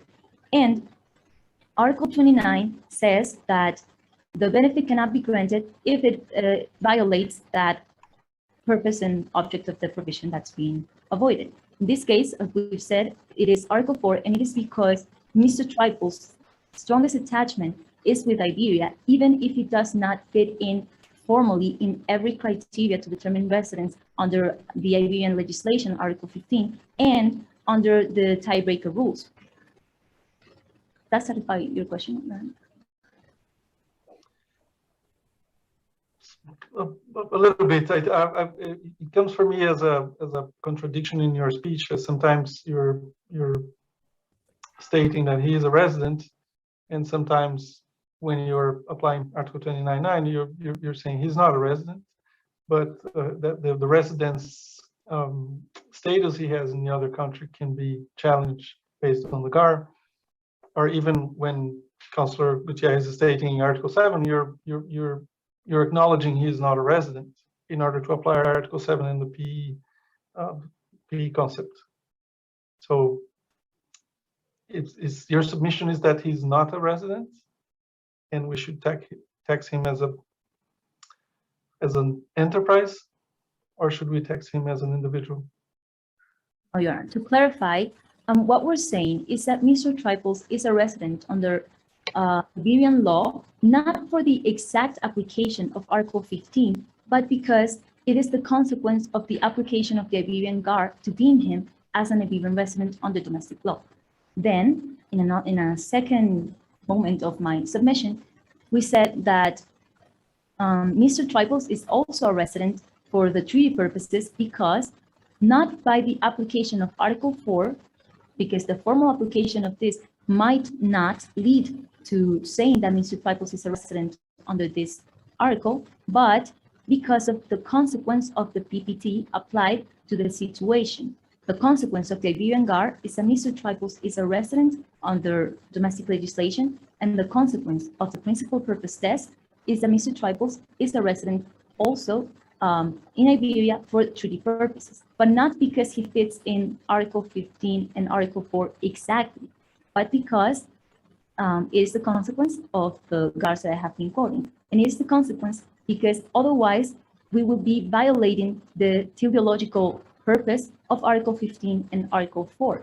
Even though Article 15 and Article 4 have some criteria, some determined criteria, the GAR and the PPT allow us to kind of add a new one in which Mr. Triples, in this case, would still be a resident even if he does not fit in exactly in these provisions, because otherwise we would be violating the object and purpose of Article 4 and Article 15. Now, because of those reasons, he is a resident. But if he wasn't, then his income is Iberian source, as my co-counselor explained. And in all cases, Iberia has the right to tax Mr. Triples' income.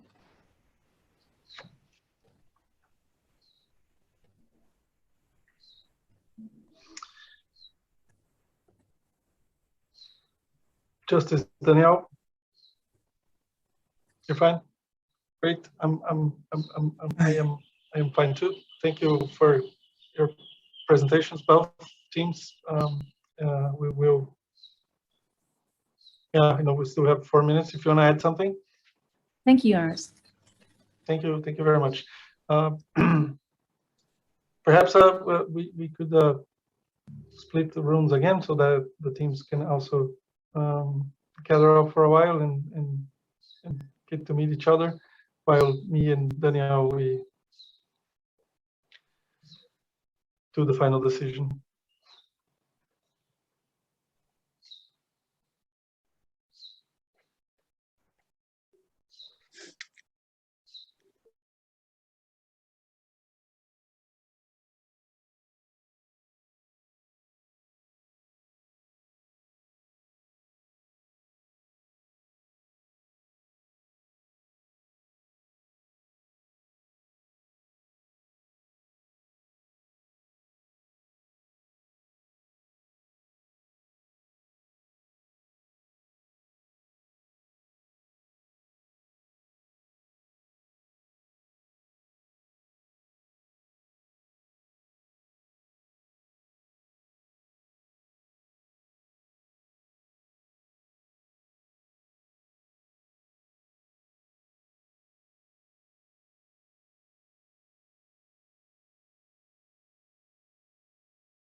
is in Iberia, considering his profession as a YouTuber.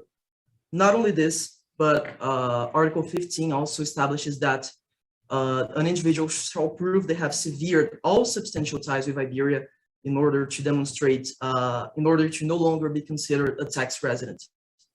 In this sense, well, not only has he severed all his substantial ties, considering that his family, as far as he knew, have moved away, his friends have drifted apart.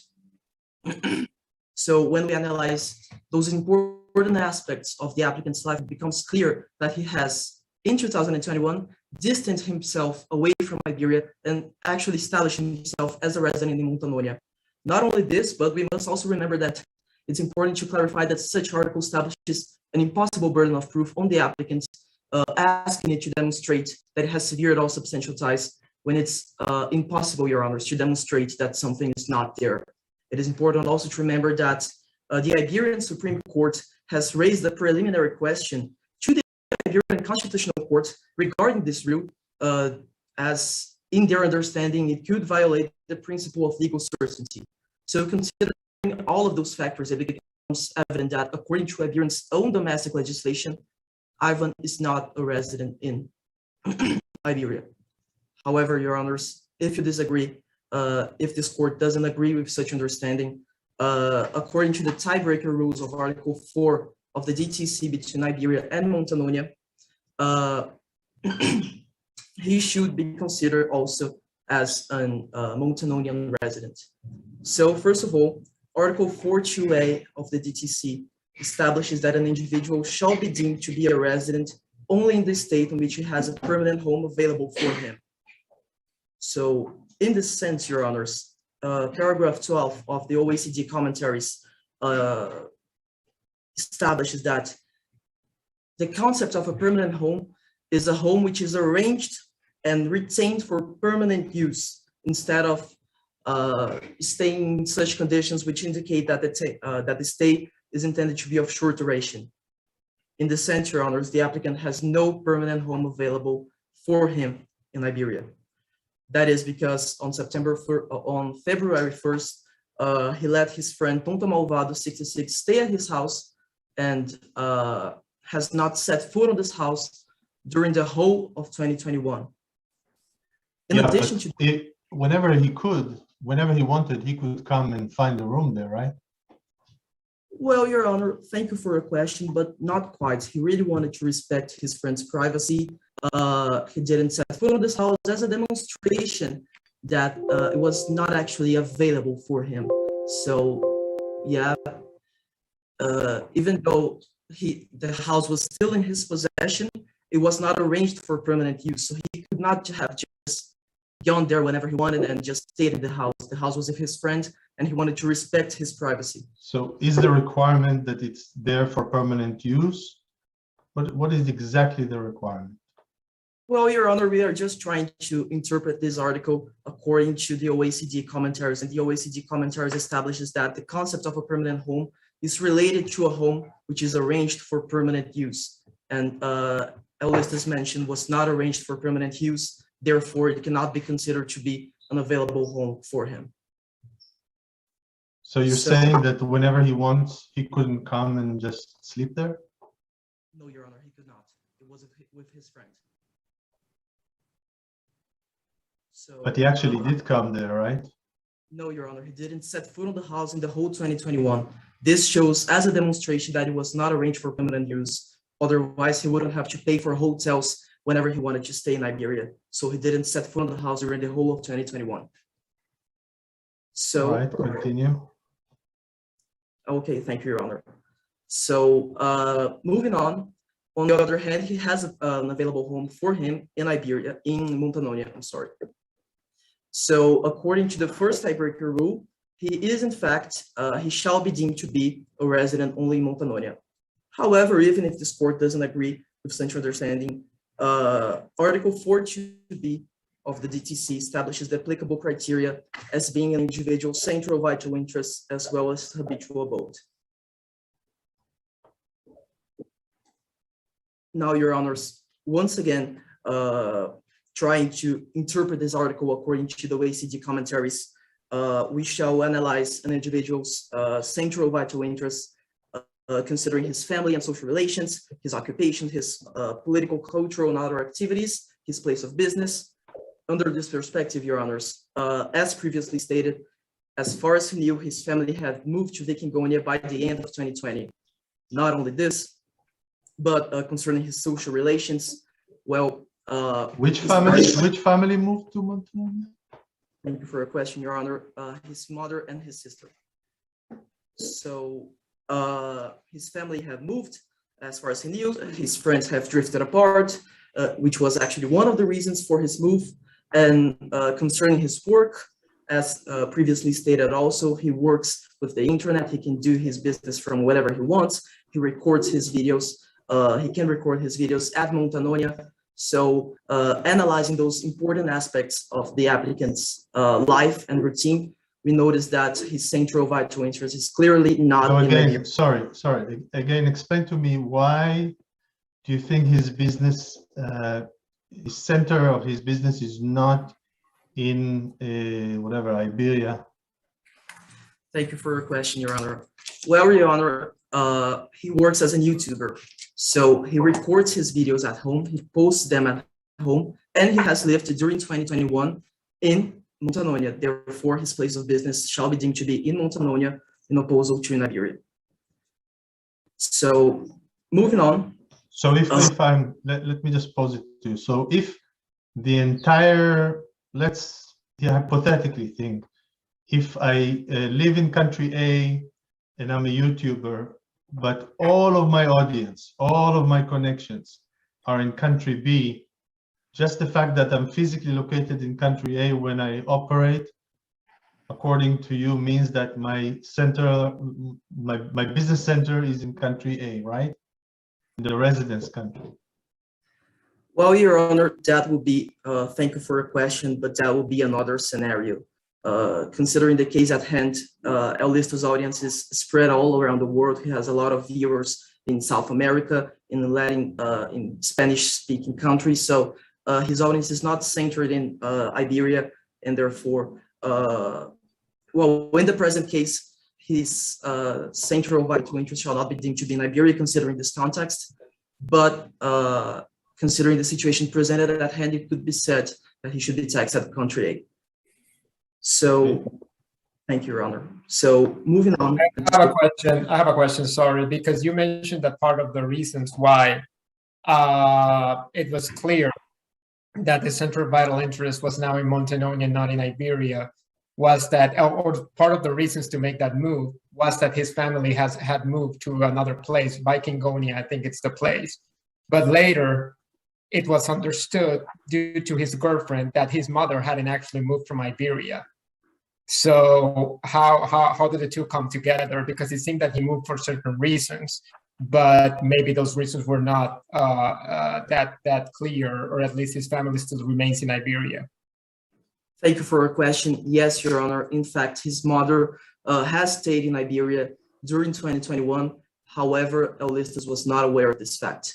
That is because his girlfriend, Terina, has stated in her book by the end of the year that on the Christmas of 2021, his mom came to their house and told them just at that moment that she, in fact, didn't move to Vikingonia. Instead, she stayed in the country, moving from one house to another. So, Your Honors, just considering the fact that Eulistus was not aware that his mother was in Iberia during 2021 serves as a demonstration that his ties, his connection with his family in Iberia is not that strong, so that we can consider him a tax resident in the country. So moving on, Your Honor, and last of all, talking about his habitual abode, we should interpret this such term considering the frequency, duration, and regularity of the stays of someone in the country as being part of his routine, according to article paragraph 19 of the OECD commentaries. Now, when we analyze this aspect, Your Honors, it's clear that his presence in Iberia was either for vacation purposes, where he was staying exclusively on hotels with his girlfriend, or sporadically for work purposes. But in none of those scenarios, there was any kind of routine, any kind of, well, regularity in those trips. So even though he was in Iberia for part of the year, though his presence did not constitute any sort of routine, on the other hand, he was living in Montanonia, he was staying in his house, so his habitual abode shall be deemed to be in Montanonia in opposal to being in Iberia. How many days did he stay? Or where did he stay the most days? Your Honor, he spent the most days in Montanonia. He spent 148 days in Iberia, and the rest of the year he spent in Montanonia, except for 6 days in Japan. Does that matter? No, it doesn't matter. But so the number of days don't matter? Oh, I'm sorry, Your Honor. I thought you were referring to his trip to Japan. Yes, Your Honor, the days matter. However, first of all, in what way? Well, Your Honor, he didn't spend most of the year in Iberia. His trips were sporadic. He spent most of the year in Montanonia, and we are talking, Your Honor, about a tiebreaker rule. So we are trying to determine where his habitual abode is, considering he spent most of the year. Sorry, what I'm trying to get is which of the tie-breaking rules you're targeting by, telling us that he spent this and that amount of days in the different countries. Thank you for your question, Your Honor. I was trying to answer your question concerning the days he spent, but what we are trying to talk about here is Article 4.2b of the DTC, and we are talking about his habitual abode. So, okay. Yes. So our point here is that his presence in Iberia didn't have any sort of routine. On the other hand, he was staying in Montanonia for most of the year. He lived there, so his habitual abode shall be deemed to be in Montanonia in opposal to Iberia. So now my co-counsel Luis will proceed with our arguments concerning the application of Article 12 of the DTC.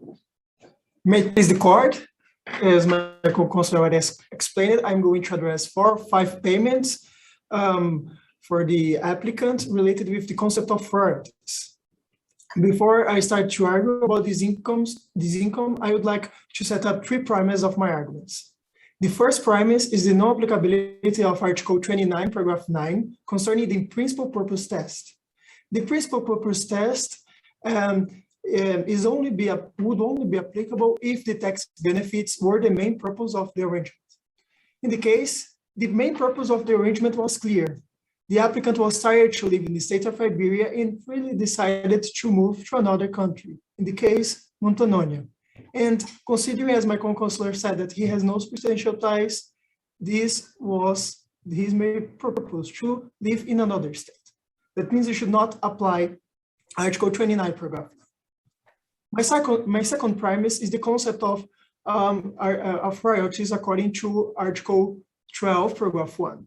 And this provision rules about royalties arising in a contracted state and beneficially owned by a resident of other contracted states.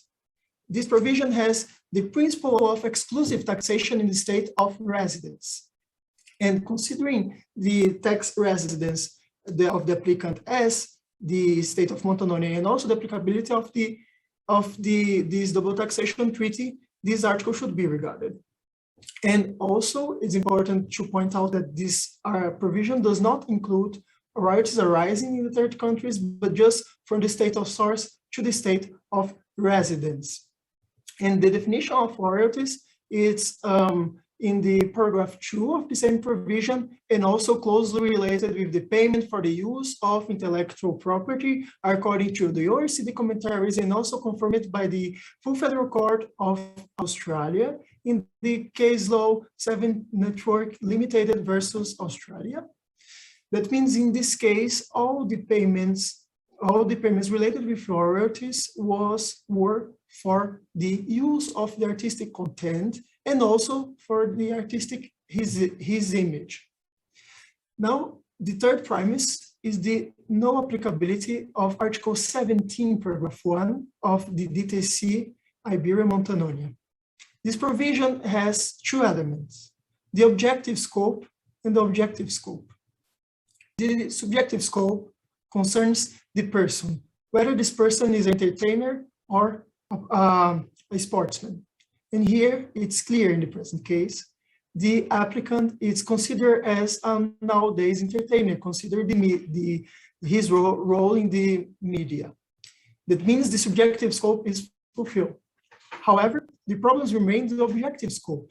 The objective scope concerns the definition of performance, and the performance must be related, must be happening in a contracted state, and also must be close connected with the usual appearance of the applicant. As I'm going to demonstrate, none of these payments had these two elements, and therefore this article should be disregarded.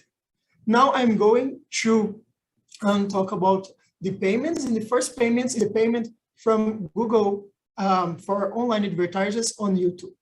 Here, it's clear the characterization of royalties. It was a payment for the artistic content in order to add advertisers in. However, the problem is that there is no nexus with the state of Iberia. All these royalties were arisen in a third country, that means in the United States. That's why this income is not under Article 12, paragraph 1, but must be considered as a worldwide income, which also apply the principle of exclusive taxation in the state of residence. That means only the state of Montanonia should tax this income. Now I'm going to the second payment, that is the payment from passive affiliated market. And here the characterization of royalties is also clear.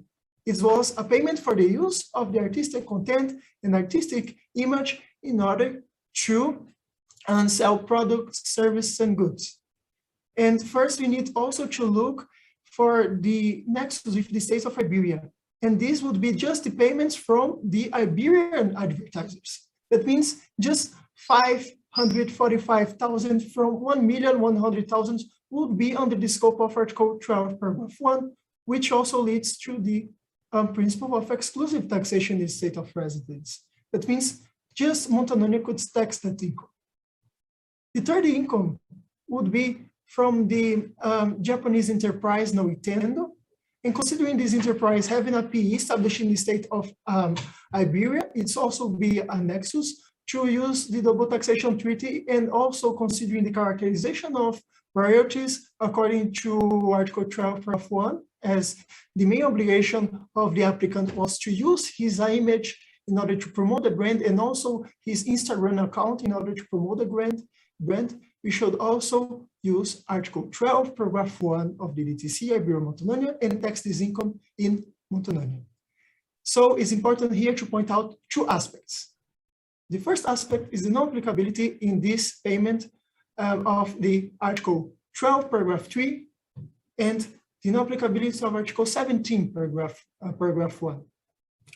About the paragraph 3 of the Articles 12, here it's about royalties considered as assets effectively connected with the payee itself.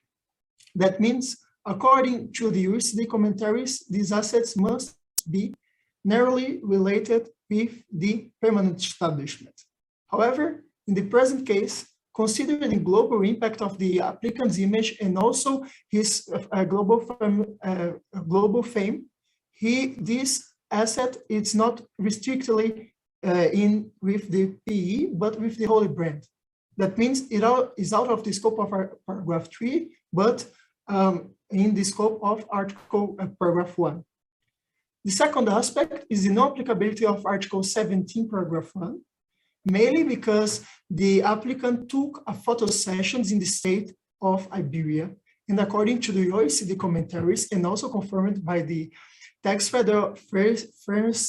first instance of federal court in Italy, the photo sessions are not under the scope of Article 17, paragraph 1.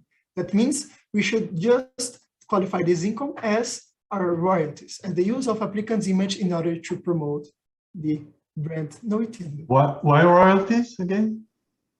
Sorry, John? Why royalties? The fact that they're not under 17.1 alludes to another article, not to Article 12 necessarily. Okay, for example, yes, Your Honor, you're right. In the case of the first instance of the Italian court, this was taxed as an independent contractor. It also applies. You should also tax this income in the state of residence. But considering the main scope of the contract between the two parties, it was considered as royalties as well. Royalties for what?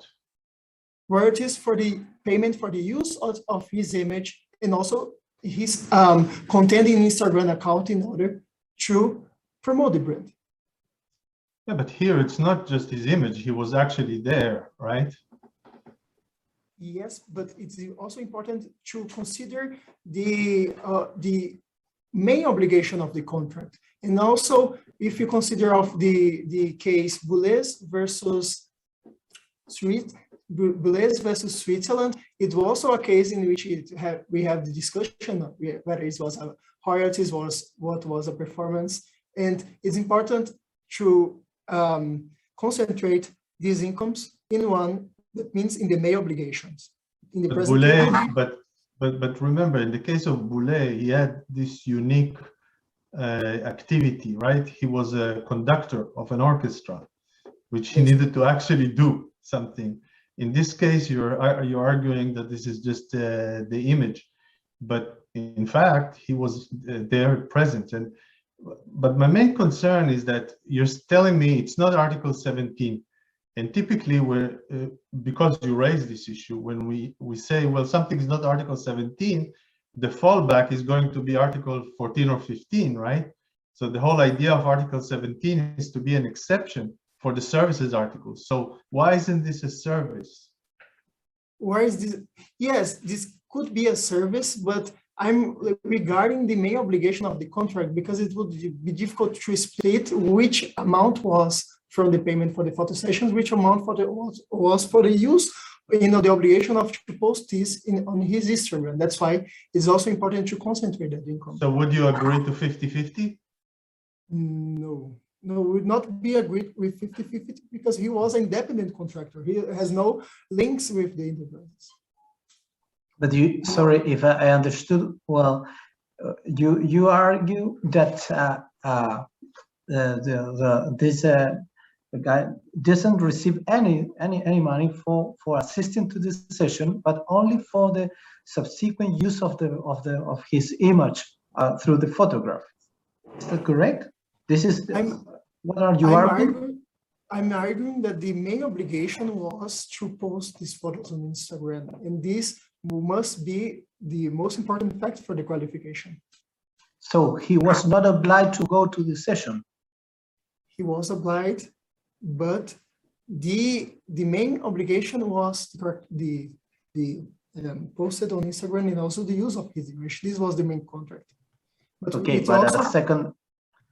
But in such a case, it was he obliged to go to the session or not? But yes, Your Honor. Yes, Your Honor. He was obliged. Sorry. Yes. Okay, so it was at least a secondary obligation, if I understood your position. Is a accessory obligation? Yes, Your Honor. And even though it would be falls under Article 14, that means under Article 7, that means would be taxed in the residence. But yes, it was an obligation. Okay, thank you. So now I'm going to the fourth payment. This was the payment from the 2 television shows. And here it's also plain the characterization of royalties. It was the payment for the image of applicants icon. Once his image was important to boost these TV shows in this case. And we should also apply Article 12, Paragraph 1, and tax this income in Montanoia. Here it is also important to point out the non-applicability of Article 17, since in his two appearances on television shows was not under the objective scope of Article 17. That means these performances were not close connected with his usual appearance. And this is the understanding of OECD commentaries, and also for the researcher Dick Molinar, it was completely aside from his normal appearance. For example, the first one was related with a quiz with international taxation, in which, considering his role as a YouTuber for a young generation that talks about games, it was aside from his usual appearance. And the second one was related with his lifestyle, but it was in the Sessionalist show and also in a gossip channel that was completely aside from his audience, that was only into YouTube channels and not aware of gossip channels in televisions. That means they are out of the objective scope of Article 17. This article must be disregarded. That's why you should apply Article 12, Paragraph 1, and then tax this income in Montanónia. So, for the foregoing reasons, all this income should be taxed in the state of Montanónia. Now, my co-consular, Mr. Martinez, will explain the selling of the house. Your Honors, if I may, I wanted to address this argument in the rebuttal. So I think that I'll save this for later on. So for now, the applicant has concluded his argument. Thank you for your attention. Thank you, applicants. You have 50 minutes left for rebuttal. Defendant may proceed.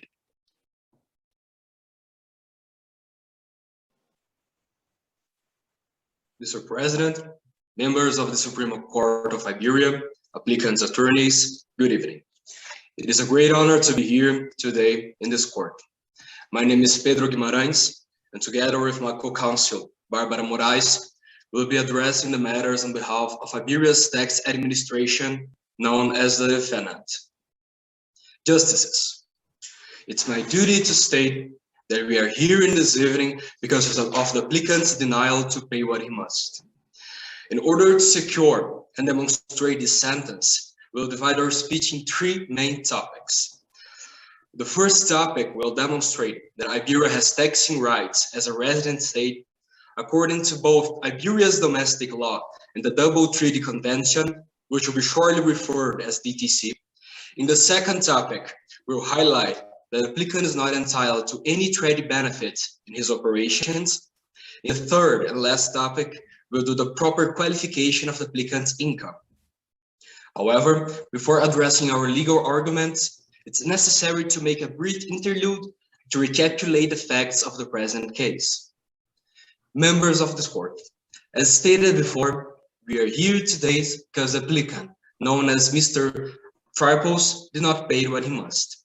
He's known as a famous Iberian YouTuber who, due to his performances, earned an expressive amount of $3,060,000 Iberian dollars during the tax period of 2021. The issue is not the fortune he acquired, but where such fortune may be taxed. Until 2020, the applicant has always lived in Iberia. However, in December of that year, he decided to move, along with his girlfriend, Tirina de Asia, to the Principality of Montanónia. It is essential to emphasize that, although the applicant had formally moved, he has been several times in Iberia. And during these occasions, he worked a lot and also enjoyed his summertime and holidays in this country. Because of this, the defendant conducted a tax audit, resulting in the settlement that the applicant was a tax resident in Iberia during 2021, consequently must pay Iberian personal income on his worldwide income. The applicant challenged the decision, and the regional court of Matritonia gave him reason, yet all of his income could be subject to tax in Iberia. Both defendant and applicant appealed to the Supreme Court, and we are here today to prove that the applicant is a tax resident in Iberia, and here is the place he must be taxed. Justices, now I will address our first topic. We shall now pass the analysis of Iberia's domestic law in order to establish the applicant's residency. According to Article 50A of the NTC, one shall be a resident in Iberia if his presence is longer than 183 days. It's there essential to know all the days he was in this country. The defendant's counting had no presumptions and was made in a diligent way. Therefore, we understand he has been at least 126 days in Iberia. Although 136 is a smaller number than 183, we already know that This exact Supreme Court already has ruled that the tax authorities must only prove the taxpayer's significant physical presence. And in the present case, the applicant has been almost 70% of the 183 days in this country. And while here, he had performed a lot and also enjoyed his free time.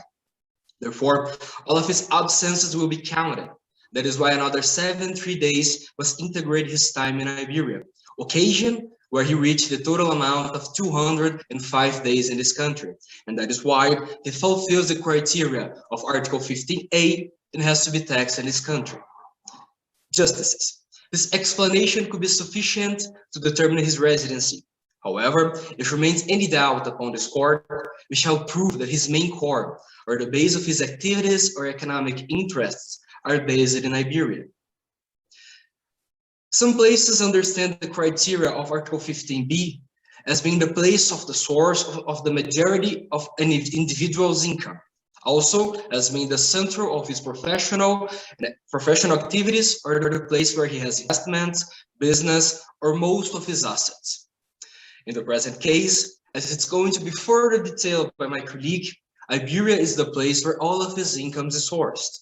And as Article 15B prescribes, the taxpayer main core, or the base of his activities and economic interests, can be located in Iberia directly or indirectly. The applicant received direct income since a significant part of his income through YouTube is paid by residents in Iberia, and also his direct income due to his physical performances in Iberia. Therefore, here is the place where his most relevant professional activities happened. And also, Iberia is a place where for the most of the last year, he had real estate somewhere. His main core, therefore, cannot be based anywhere else. The roots and the fame he for long years built in this country cannot be so easily chopped off. And although he formally moved, his income still happens in Iberia, and here is a place he must be taxed. Injustices. Our next argument is based on the remote possibility where the applicant has proven his tax residency in Montanonia, according to Article 15 paragraph. In this scenario, if the taxpayer has not cut his substantial ties with Iberia, he will maintain his status as a resident and shall be taxed in Iberia for the 3 following years. Justices. Despite substantial ties has no clear definition under Iberian domestic law, it's a concept highly adopted in a lot of countries, such as Canada or Australia. And this concept can be occasionally associated with links of family nature, prolonged stays, existence of investments, business, and real estate in a country. And in the present case, the applicant sums all of them. And even if it's pending from judgment of the Supreme Court, the constitutionality or not of this criteria, until we have a final decision upon this matter, this is still a valid, constitutional, and applicable law of Iberia. Nonetheless, it's also important to remember that, according to Article 576, a tax saving shall not be granted if it's reasonable to conclude that obtaining the tax saving was one of the main purposes of the arrangement.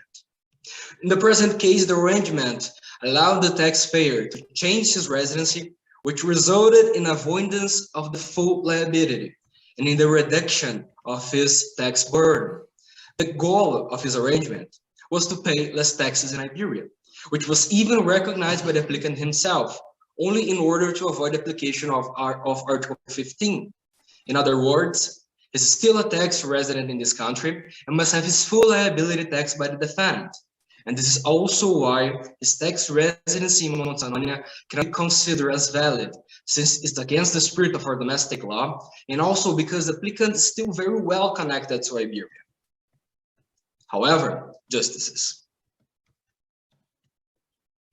if the applicant's residency is onshore between Montanonia and Iberia, we'll break through the tiebreaker rules of Article 4, which are permanent home available, central vital interests, habitual abode, and nationality. At this moment, I'll address our first argument. A permanent home is a place the individual possesses It's permanent and cannot be used only for a short duration. The applicant's mansion in Montanonia does not fit this criteria. Since December 25, the applicant and his girlfriend stayed for free in a mansion Ivan's millionaire friend no longer uses. He only acquired the place for himself on October 31. Therefore, he stayed for free for 10 months in a friend's place. According to Vogel, there is not a permanent home when an individual uses a friend's house for a determined period of the year. The nature of his stay was only temporary, because if his friend wanted, he could just have said, Mr. Ivan, I don't want you here anymore, and he would have nowhere else to go. And from the day he brought his mansion until the end of the year. But at this point, you know that he stayed there basically the entire time that he wished to stay there, right? Your Honor, the applicant stayed for 10 months in that place, yes, of course, but that's the disqualified the place as not being fully available for him, fully permanent for him, and fulfilling all the criteria of a permanent home. And since the day he brought his mansion for himself on October 31, he only stayed there until the end of the year, till the end of the year for 10 days. Therefore, it was used only. One second. So if you're the tax authorities, right? So if you had the opposite situation, wouldn't you argue residence in your country based on exactly the same, or permanent home in your country based on the same circumstances? Your Honor, I thank you for your question. It would be very easy, because otherwise it would be very easy to escape it, right? You can go and you know, stay for free and say, well, it wasn't permanent. They could have kicked me out of it. Your Honor, thank you for your question, but I respect your position, but we disagree with this point of view, because the applicant does not fulfill the criteria. And in the other side, we must also see that his mansion in Luxuria was available for him, that although he made his place for his friend Tonto Malvado available for him to stay, the latter only stayed there for 28 days during the whole year. And during the time the applicant was in Iberia, he wished to stay in his place. He retained his keys, but he did not want to start. I'm not talking about Iberia. I'm talking about just that limited argument. And I have another question to you about this. Do you think really that you are in a position to argue about the applicability of the resident status in a country that is not your country, in your treaty partner? I mean, at the end of the day, they had certified residents. You know, the people who wrote the case went really big on names, so I can't remember the name, but what is it, Montanonia or whatever.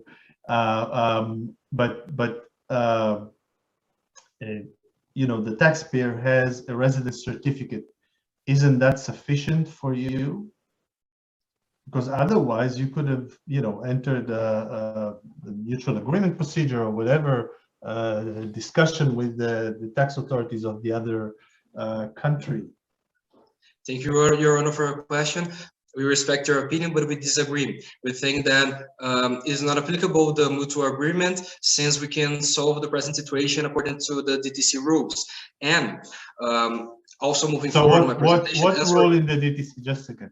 What rule in the DTC says that he is not a resident of Montanonia? We're going to the premise that in applying the TTC, the resident can be also a resident in Montanonia and also in Iberia. And by this way, we're trying to solve the present. But your argument regards the residents in Montanonia. Or do you accept that he was a resident of Montanonia? We are accepting that he has a residency also in Montanonia and in Iberia. So your argument is based on the fact that he doesn't have a permanent home in Montanonia, right? We have a lot of arguments, and since the permanent home argument is not sufficient to vanish any doubt upon your convincement, we shall now go to the next tiebreaker. If your honor permits, there will be the central vital interest. The convention sums that if a person retains a home in one state, acquires another in a second state while retaining the first, the fact he retained his first environment, the environment he has always lived, worked, has family, possessions, can demonstrate his central vital interests. Therefore, special attention shall be given to the applicant's individual lifestyle and life choices. There is enough evidence in the present case. Iberia is the place where he was born, he grew, where his family lives, where he's made his friends, built his career, met his girlfriend. Only in the last year was the place he had for the most of the time a real estate. He promoted video games, a huge game center, attended TV shows, debates, photo sessions, enjoyed his summertime, celebrated Christmas, and earned a lot of money due to his performances.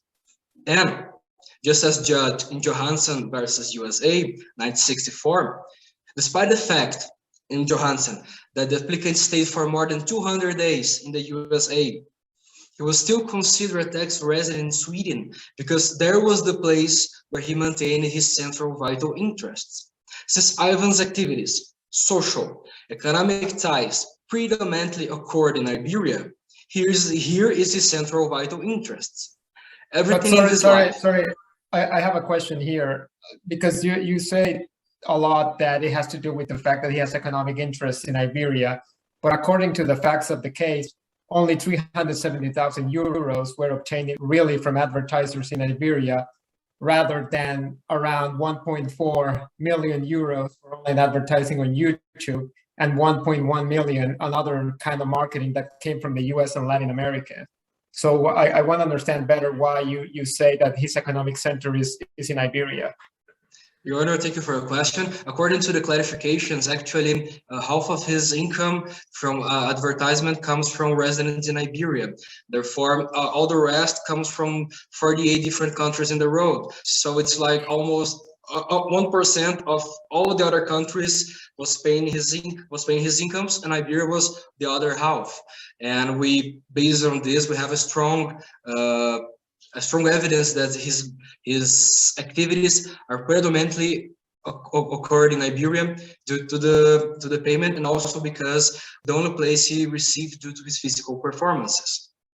And as already exhaustively exposed, the applicant's personal and economic ties are in this country. And once again, as ruled in Gardreau versus the Queen, 2004, and later, Jung versus the Queen, 2005, if has been proven the applicant's familiar, social, and cultural ties with one state, this is also the state his central or vital interest is. In the present case, cannot be anywhere else besides Iberia. If remains any doubt, we shall pass to the third criterion, which is habitual abode. And the purpose of this tiebreaker is to analyze the state the applicant is more frequent, where his routine life happens, where the applicant normally lives. The point is not the state in which he stayed for more days, but the place where his presence occurred more frequently and has been prolonged enough. The present criterion is quite hard to establish, since the applicant has been frequently in both countries. We understand that his habitual abode has to be in Iberia, since there only has been a significant amount of time, but also because his stays, which occurred frequently, seems to be a part of the applicant's routine, especially due to his performances. His career, his life, his social ties were built in Iberia, and here seems to be the place where his day-to-day life happens. Anyhow, we understand this criteria is quite foggy, and if this court understands, we shall analyze the last tiebreaker, which is nationality. The convention gives preference to the state the taxpayer is national.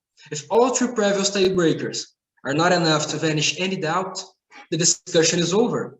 The applicant is national only from Iberia, and here is the place he must be taxed.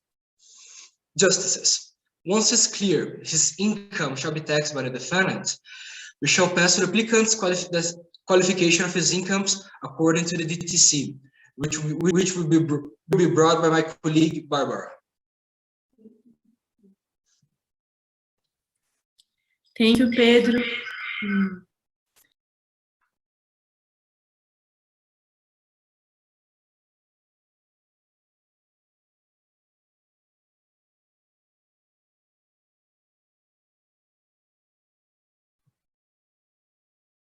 Can you hear me?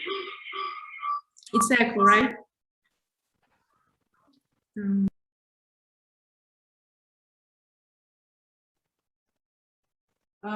Thank you, Pedro, and good evening to all members of the Supreme Court.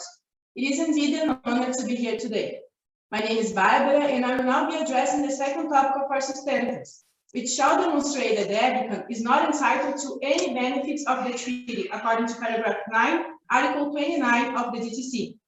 So, Justice, even if this court does not agree that the applicant is an Iberian resident as a result of the regular application of the law, it shall be at least considered that the applicant intended to avoid the resident status in Iberia in order to reduce his tax burden. And as a general anti-abuse rule, Article 9 brings the principal purpose test, which we shortly call PPT. So, the objective test of the PPT contains three elements: the taxpayer's arrangement, the result of the action, which is the benefit, and the character of this result. The subjective test, which also must be observed, requires that obtaining the benefit was one of the principal purposes of the transaction. Justice. The first element is the taxpayer's arrangement, which must have a broad interpretation. According to the OECD commentary on this article, the term also includes the arrangements to be qualified as a resident and the steps that were taken in order to establish this residence. In fact, the article aims to prevent all the situations that are made to obtain treaty benefits. Then it's more than reasonable to include the changing of resident frameworks that often are used as tax avoidance techniques. And that is important. Once we remember that the applicant took several steps in order to shift his residence from Iberia to Montanonia, such as hiring a tax planning firm to lower his tax burden, leaving his house in Iberia to a friend in order to avoid maintaining substantial ties in a permanent home in Iberia, getting a tax residence certificate from Montanonia, moving to a friend's house while he was deciding where to live, which would allow him to have a permanent home in Montanonia, over-explaining that he was not moving for fiscal motivations, which is clearly an attempt to make more difficult to prove that this was, in fact, one of his principal purposes. And last but not least, the applicant did not tell the truth about his family leaving the country in order to prove that he cut a substantial ties in the center of white races in Iberia. Justice. The facts don't lie. Neither the result of these actions, which is the second test of the PPT. Here, the term benefit must also be clarified. It includes relief from double taxation, limitations imposed on the state of source, and even exemption in credit merits under the DTC.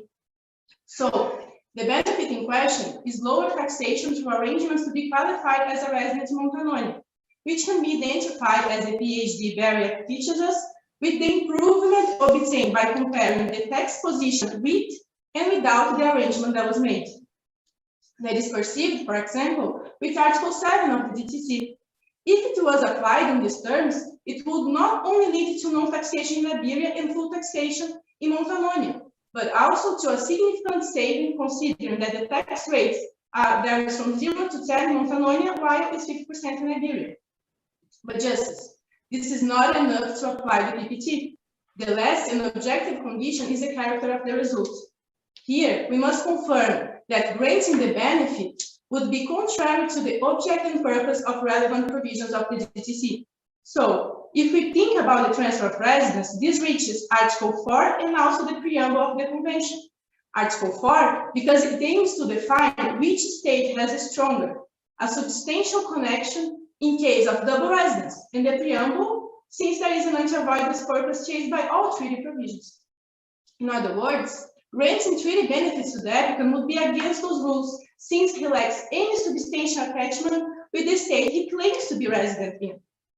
And to finish the application of Article 29, the subject test is also satisfied once we confirm that obtaining the benefit was one of the main purposes of the transaction. In justice, it must be reasonable to conclude his intent. We do not need conclusive proof to verify this principal purpose. And as already mentioned above, it is clear that the arrangement arises with the advice of a tax planning firm, which the applicant only made contact to escape the Iberian personal income tax, purpose of which is greatly achieved if the treaty benefits are applied to the applicant's arrangement. For these reasons, Article 29 must be applied in the present case. The consequence, as stated by the professor Andrés Baez, is to not apply the DTC at all. But if this court understands that not applying the DTC would be too harmful for the applicants, we claim to follow at least the lessons of Klaus-Vogel, which is to apply the law that would be applicable if it wasn't by the applicant's operations. In other words, we must consider Iberia as a state of residence and qualify the applicant's income as such. Justice. Once this is clear, we shall now enter the third and last topic of our speech, the proper qualification of the applicant's income according to Iberia as a state of residence. Considering the limitation of time, I ask permission to qualify the income also according to Iberia as a state of source, which is our subsidiary request. In any case, this section is divided according to the nature of the applicant's income, The first part relates to the applicant's performances as a YouTuber, and the second to the capital gain derived from the alienation of the real estate in Iberia. Nonetheless, I also highlight that there is not any income regarding Montanonia, since there is not any taxable income produced or related there. Justice. The applicant's performances as a YouTuber covers directly or indirectly 5 activities, which are the AdSense, the TV participations in Iberia, the non-tenants income, the affiliate marketing, and the games low budget presentations, which are already controversial and shall not be discussed in the present topic. As a state of residence justice, Iberia can tax all of them. As a state of source, Iberia may tax at least the TV participations, the non-tenants events, and 1/3 of the affiliate marketing related to Iberia residents. So, as a state of residence, Iberia has taxing rights as it always had. According to Article 34(b)(3) of the Iberian National Tax Code, the income derived from the personal performance of artists and activities related to it are considered source realized in Iberia. This provision is a parallel to Article 17 of the DTC, which covers the performances made by entertainers. Justice. We say that they are parallel provisions only because the definition of artist and entertainer are strongly related. International doctrine and case law indicates that both terms are more related to the performance than anything else. And here, 2 elements are centralized. The performance must be public and with an entertaining character. In this regard, Dick Molinari indicates to us that the idea of artist is related to someone who performs an entertainment activity before an audience. The Austrian court that the entertaining element is present even if the event has main advertising purposes, as we detach from case 0266, decided in 2016. And yet, the applicant could argue that YouTube videos does not have a public nature. But as the German Bundesfinanzhof has already decided in the case 6216 in 2018, the public condition does not imply a present one. So, despite the online nature of the applicant's activities, they happen before a public. It is an online audience. And justice. If you are still not convinced that the applicant is a YouTuber artist and receive all those incomes as such, we must take into account the emerging business models in the digitalization era. In other words, we would have no doubt to apply Article 17 if the applicant were a singer, dancer, or actor who gives public performances because it's a classic form of entertainment. With social platforms, just a minute. I want to understand. I want to understand your argument. So you would apply Article 17 to the entire amount? Thanks for the question, Honor. Our main request is to apply Article 7 to the incomes that are not under Article 17. And our subsidiary request is to apply Article 17 to the incomes that are not under Article 7. Okay, so let's assume we reject your Article 5.7, okay? Then you would apply Article 17 to everything, right? As a state of residence, we claim for Article 7, yes, and as a state of source, we claim for the application of Article 17 to the incomes that I mentioned above. Okay, let's assume we reject your residence argument, and you don't have a permanent establishment or its equivalent, right? Fixed base. Okay, so now you argue under Article 17 for the entire amount, right? For the most of the amount, yes, Your Honor. Yes. So in that case, are you saying that just the fact that he operates via the YouTube channel, everything that is done currently online in the realm of promotion, advertising, explanation of material, etc., would now fall under Article 17? Thanks for the question, Your Honor. And I will be detailing these incomes next. But in advance, to answer your question, we have the understanding that the incomes that are directly related to the YouTuber performances are AdSense and the commissions ones. And we also understand that the other incomes, such as the TV presentation, the Nintendo's event, and also the game's low budget, are related indirectly to his activity as a YouTuber, because he only was invited to those events because he is famous and because of his notorious as a famous YouTuber. So answer your question, that is our main argument. So the what is the, just a minute. So every celebrity, everything they do will fall under Article 17 because of their celebrity? No, Your Honor, that's one of the elements. They fall under the Article 17 for two reasons. First, because he satisfied the personal scope of the article, which is to be an entertainer and before an audience. And the objective scope is what I will analyze next to prove to you that these income are in fact related to his performances as a YouTuber. It's not only because he's famous, but if following the, I will shortly recall the Savas Kochikidis lessons when he said that we must analyze if the income is related to the performance of the applicant of the communications in YouTuber, or if it is not a performance by itself. So see, we are claiming, excuse me. yes. Now, see, the problem is that there is a logical disconnect here between your arguments, right? When you argue that it's under Article 7, effectively what you're saying that is providing services, this is business income, you know, etc. Now, Article 17 argument says, no, we have an exception to that, right? Exception to that rule.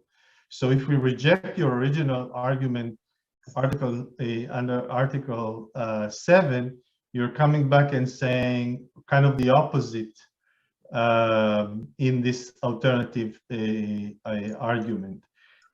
And therefore, to me, it's kind of a weird alternative argument in this context. So I understand why you're saying, okay, this is what he does, and therefore it has to fall under the services article.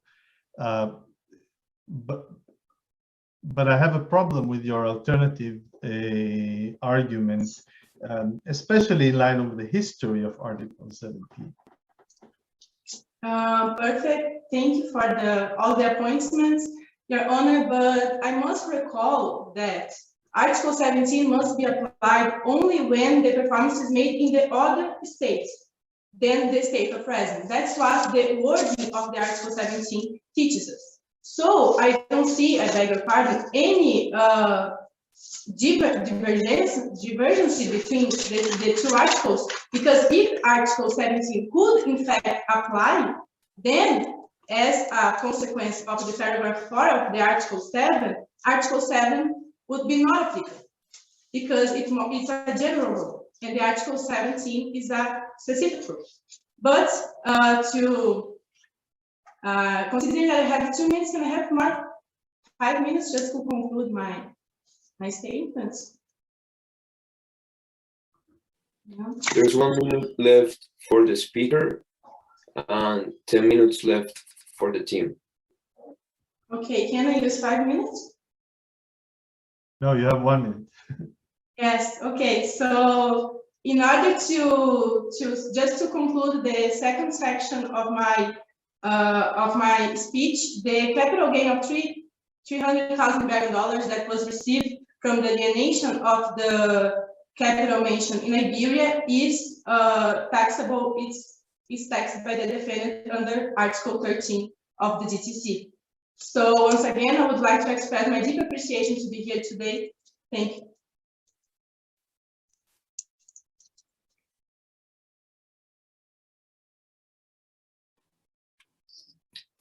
The defendant has finished their intervention.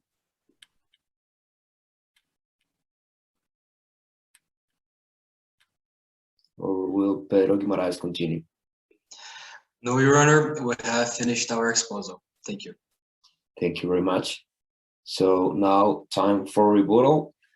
USP, you have 15 minutes for rebuttal. You may proceed.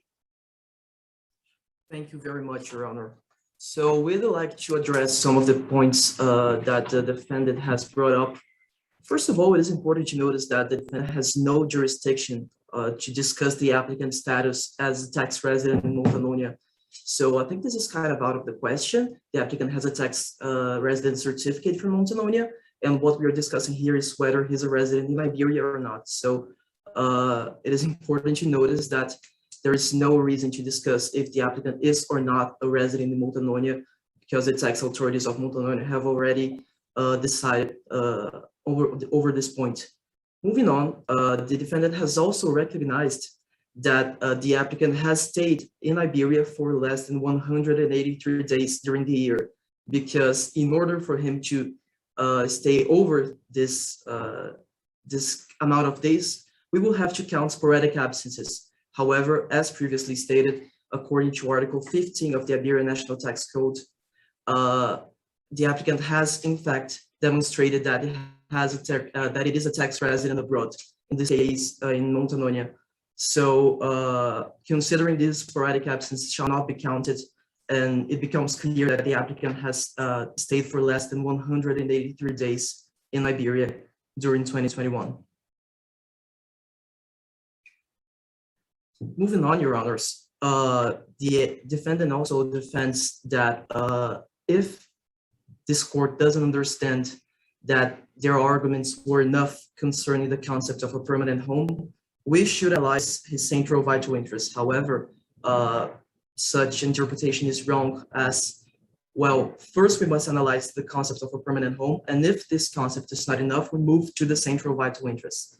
As the defendant itself is apparently not sure whether their arguments concerning the applicant's residence in Iberia are enough or not, we just want to reinforce our arguments that clearly he only has a permanent home available for him in Montanonia, as the house was not arranged for permanent use in Iberia. He has not set foot on the house during the whole year, and we think it's important to really reinforce that.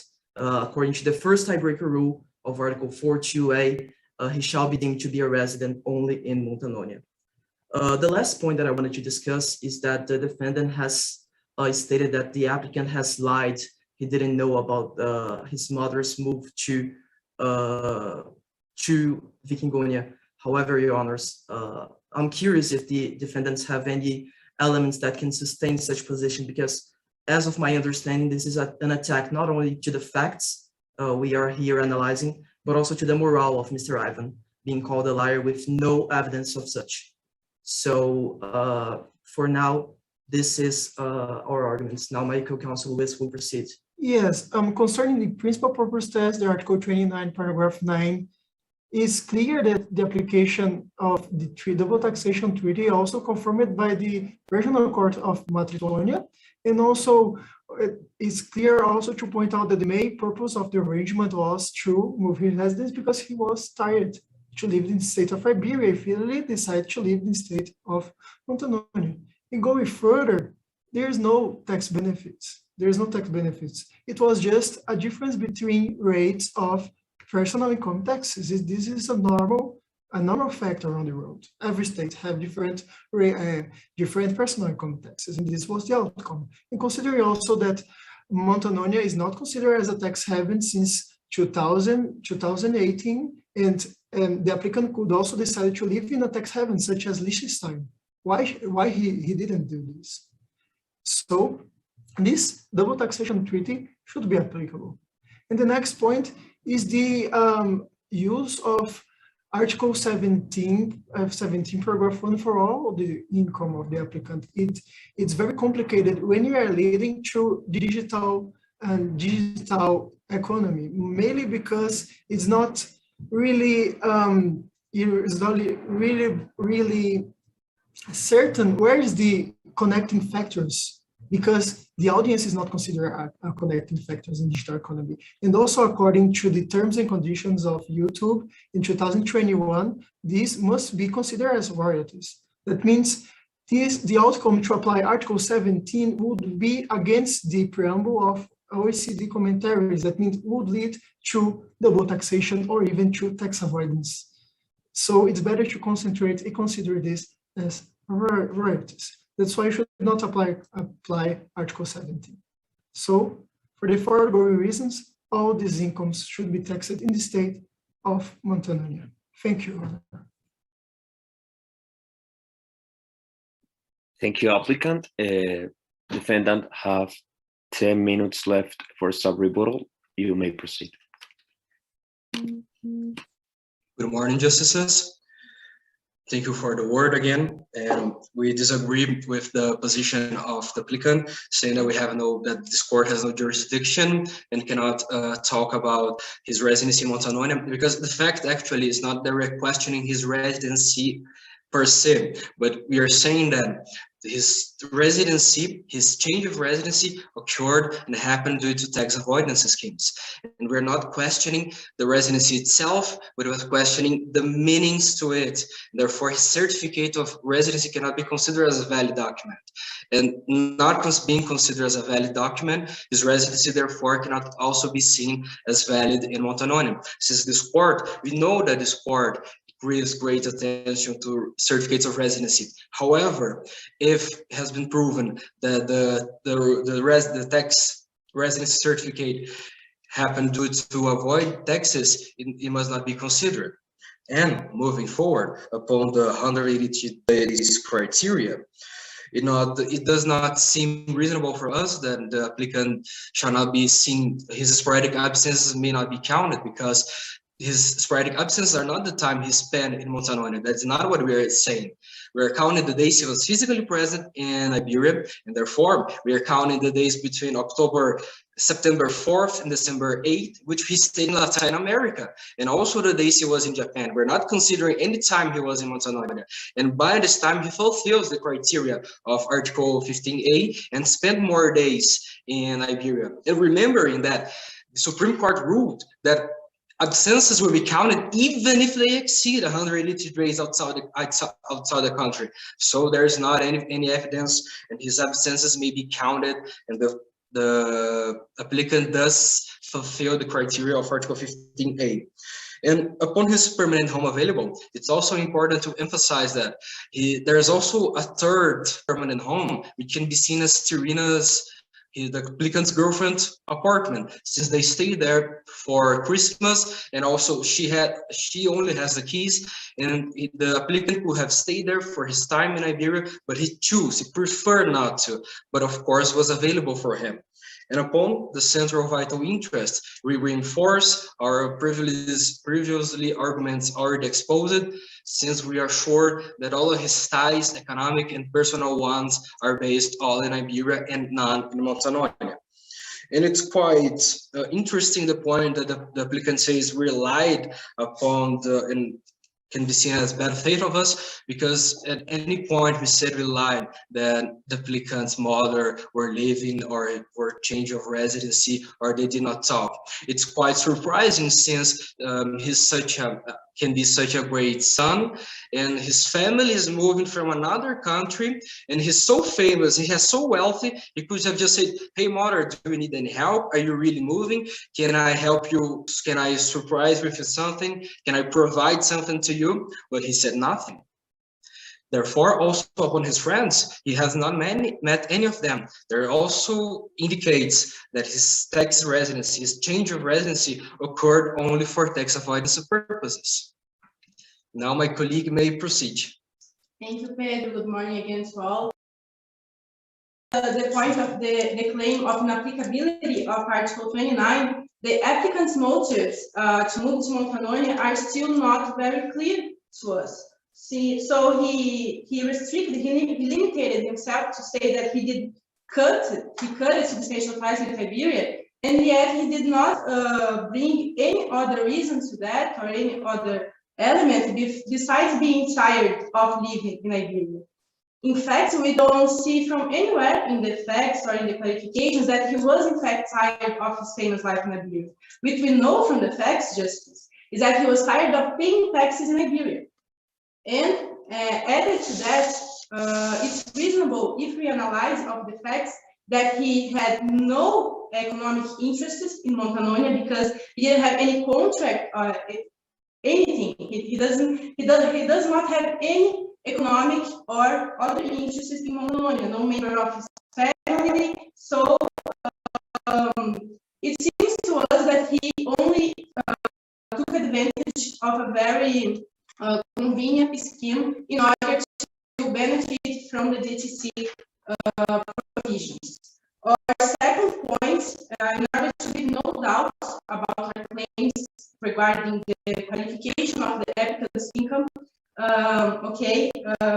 it says to us that Article 17 cannot apply to all, but royals can even, because we are not having any payments for the use or right to use. Here, we are saying, just to conclude, the Article 17 would only apply to the incomes that were realized in a that is 1/3 of the commissions não incêndios and this is more time. Thank you. Thank you very much for both teams. We ask you please to leave the room, or the judges may deliver the qualifications.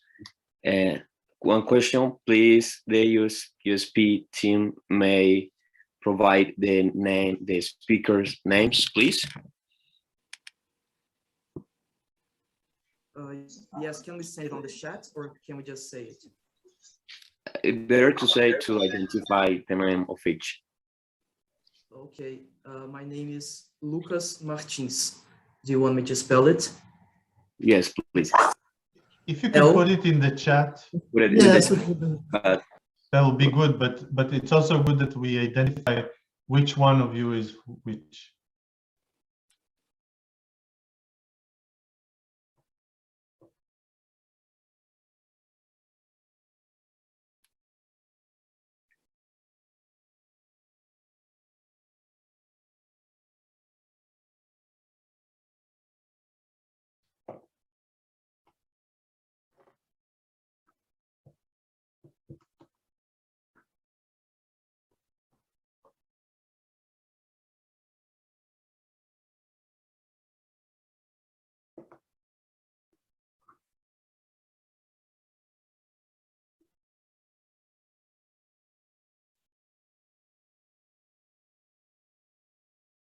Thank you very much. So now we ask kindly for everyone to leave their room except for the judges.